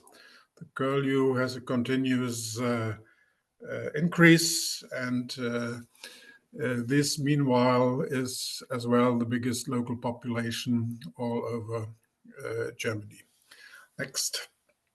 So the aim of our IP is just to continue this success and to export it all across Europe and beyond. Next. So we took a look in the Atlantic regions to areas where do we find areas where grassland breeding bird conservation, meadow bird conservation really is successful. So it was not so very hard to do this study because all over the area from Denmark to Belgium, there are not much more than a handful of projects that are really successful like that. But we took a look to them, and we could define the 10 rules that are important for conservation. So all of these areas show the same things, that are large areas of wet grassland. Next. They have areas with high openness, almost no vertical structures, no trees, no scrubs. They have low disturbance. They have high water tables with temporarily flat flooded sites. There is a low or intermediate nutrient level of soil. Mowing and grazing has to be compliant to the nesting distribution. On the other hand, there has to be a sufficient farming intensity for optimal vegetation structures. There has to be a high heterogeneity on landscape and parcel level, and of course only a moderate predation. We need a well-organized guardianship and monitoring, and most important, all these parameters need to be met. If one is missing, it simply doesn't work. We already have heard it in the talk before, and this makes it so complicated and so tricky. In the LIFE IP, we have a 10 years period. So we are working along the East Atlantic Flyway. We are working in the breeding grounds in Germany and in the Netherlands mainly. We are working in the staging grounds in Portugal and Spain, and in the wintering grounds in West Africa. We have a certain budget. The budget of LIFE IP itself, we mainly have to use it for covering our personal costs, and all the concrete conservation actions we finance by complementary funds, and there's a really high amount, as you can see, that we do need for that. Next slide. When you take a look to our birds, this gives an example of one of our GPS-tagged godwits. You can see this bird is only for 4 months in the breeding grounds, and 8 months it is abroad. So it spends lots of time in Southern Europe and West Africa, and that makes it very clear to conserve these birds. It's needed that we work in all of these areas. Next one. Special situation we do have in West Africa. In West Africa, the wintering areas that in the past that were very successful were the traditional rice fields above, where as it was in the last 3,000 years, that they are still managed by hand. And on the other side, the picture left below, the natural floodplains. But the situations in West Africa are changing dramatically all around the globe. There is no other place in the world where we have such a huge change in land use as we have in West Africa. The complete areas of the floodplains are turned over into industrial rice fields with really high water supply. There are plenty of projects where the river systems are dammed and diked, and it's already going on that there are really big problems, and we are losing plenty of the wintering areas. As you can see in the pictures below, each of the new development, they all have the EU button. All these things are co-financed by EU. Next, please.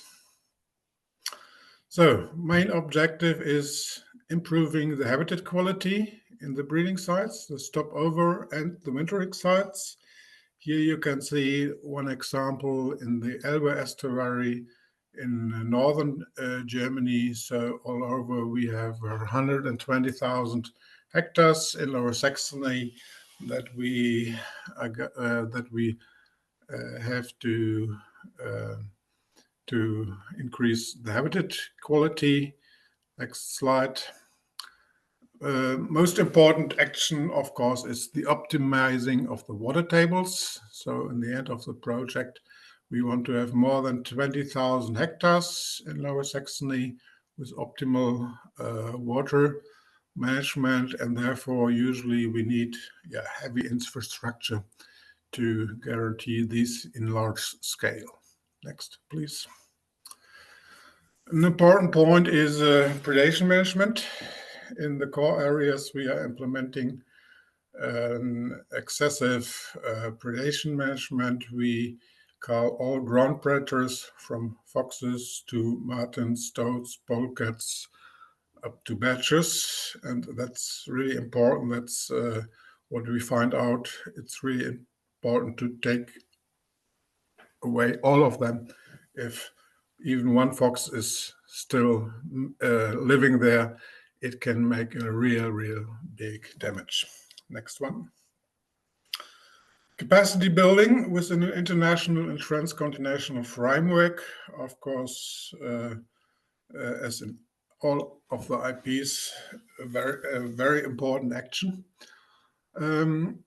We built up an European and West African consortium with many different entities, and within the projects, only in Europe, we have much more than 50 employees in the project that are financed directly or indirectly by the IP itself. And this network is growing and growing, especially in West Africa, where we are making lots of progress. Next, please. Most important in Europe, of course, is the CAP. The Common Agricultural Policy is the key, because all of the grassland, more or less all of the grassland we have, or most of it, it's covered by it. And this is our main subject, to work on the rescheduling of the CAP in the coming CAP period. On the same time, we are using these Pillar 2 instruments that are there to transform them, to get a funding for better management. All the CAP funds and other European structural funds we are using for the measurements, and 50 million euro for land purchase we do need in short time. Next, please. Problem is the farming. Farming for meadow birds costs money. And at the moment, there is no alternative income for the farmers that they can make a transition from traditional farming to meadow bird farming. We are using these European funds to support infrastructure and equipment in these new meadow bird farms, and we set up a result-based payment scheme that we want to use for in long term for all over the 80,000 hectares of grasslands we have in northern Germany. This scheme basically is working like that. The more meadow birds the farmer produce on the land, the more money he gets. So in the end, the tradition shall be that the farmer is not producing hay, that he produces meadow birds and makes his profit from this number of meadow birds. Next, please. Same we are doing in West Africa, developing a model for sustainable rice farming, compliant to birds, because we have the situation there, the new method of industrial rice farming. There are no birds. It's absolutely not possible for the birds to use these new fields in contrast to the old traditional situation. Next, please. In West Africa, we are carrying out wetland restoration measures. We are working within a new designated biosphere reserve in Gambia, 180,000 hectares, where lots of action are carried out for the local people and for the birds to combine the situation, to have a better situation in long term in the wintering grounds. And in Senegal, especially in the Senegal River Delta area, we have started in large scale with wetland restoration on 1,000 hectares, and this we will go further in future. Next, please. In LIFE projects, usually there is no research, but we are an exception. We have a real big research approach in our program. because especially when it comes to West Africa, there are lots of unknown questions and things we still have to figure out. And our research part is, so we have several million only for the research, and one objective we have is we are tagging the birds with GPS tags. As you can see here, the black-tailed godwit, they have a little GPS tag on the rucksack. And up to now, we have 750 black-tailed godwit tagged, and we are merging all the analysis all across Europe. There are other projects so that we can provide all the data to have the maximum output of it. The same we do with the other species as well. The next slide, we can go a little bit, zoom a little bit in. This is these are the data points of our GPS tags in 2 years, just plotted as they are. So there are thousands of data points we can gather, and we can get a very good overview about the situations. Most of these data points are overlapping. So with this method, we can figure out all the hotspots that are important for our birds. In the next slide, you see the example. One of the hotspots are the staging grounds in the Tejo Delta in Portugal. This is an area where just at this time of year, there are up to 50% of all the complete godwit population. So the complete world population, half of it is staying a certain time in this area. And that makes it very clear that when you have such areas, that it's really important to start recreation work in these most important areas. And that's exactly what we are doing. We have started with our Portuguese partners big projects to have a better situation, same as we do in the other hotspots in West Africa. Next slide. Yeah, what are the synergies? We heard about 2 talks about the aquatic warbler. This actually shows a place where our warbler colleagues some years ago were catching aquatic warblers in the wintering grounds in the Senegal Delta area.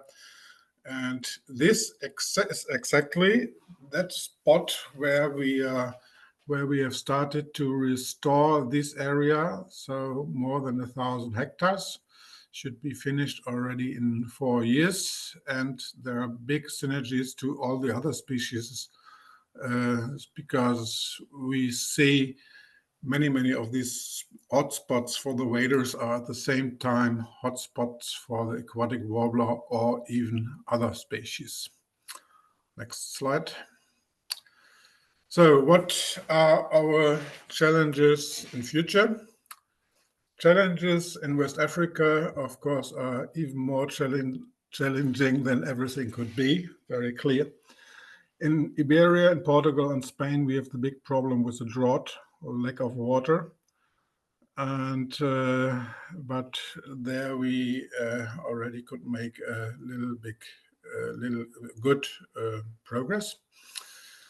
Some words to the breeding grounds in Northwest Europe.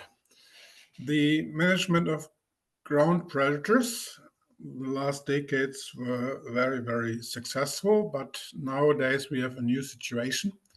Birds of prey are limiting the chick survival in most of the areas, especially in our very good areas.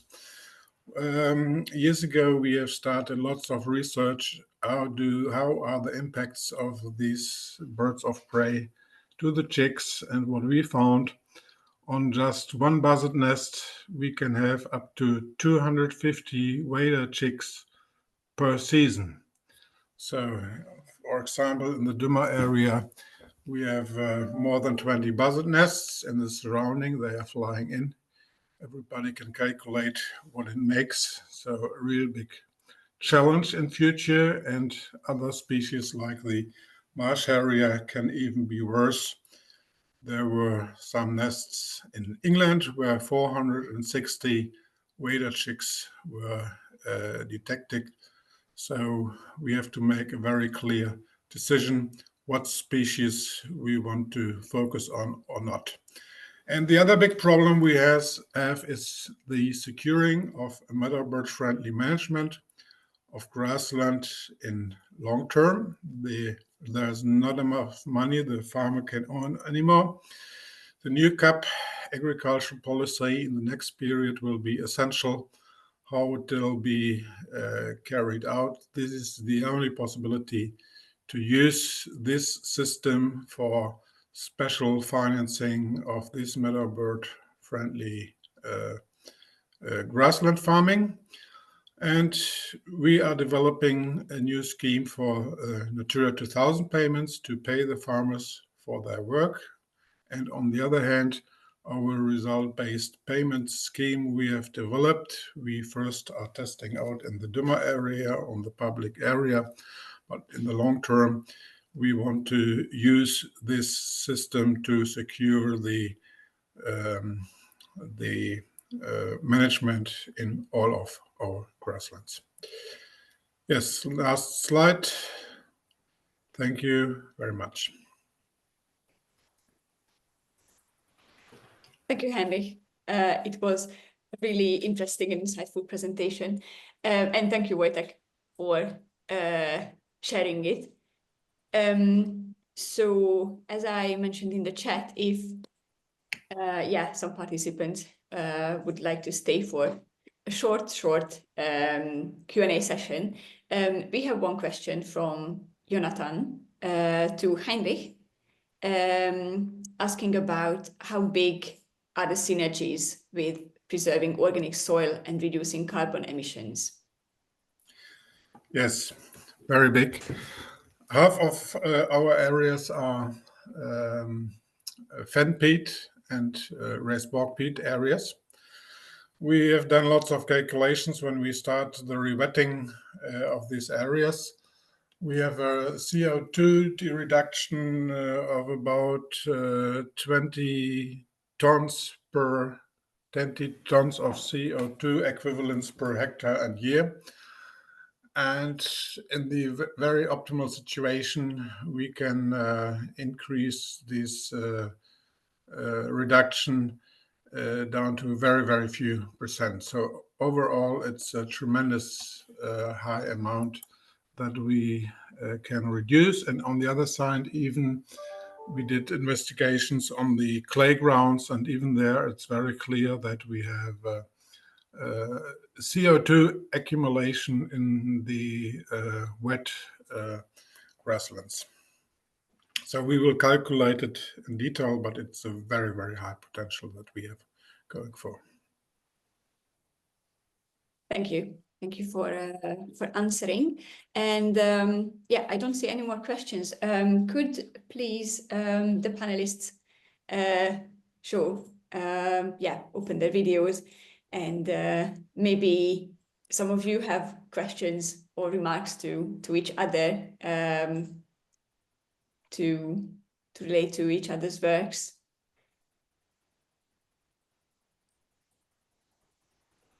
I have a question to Jef.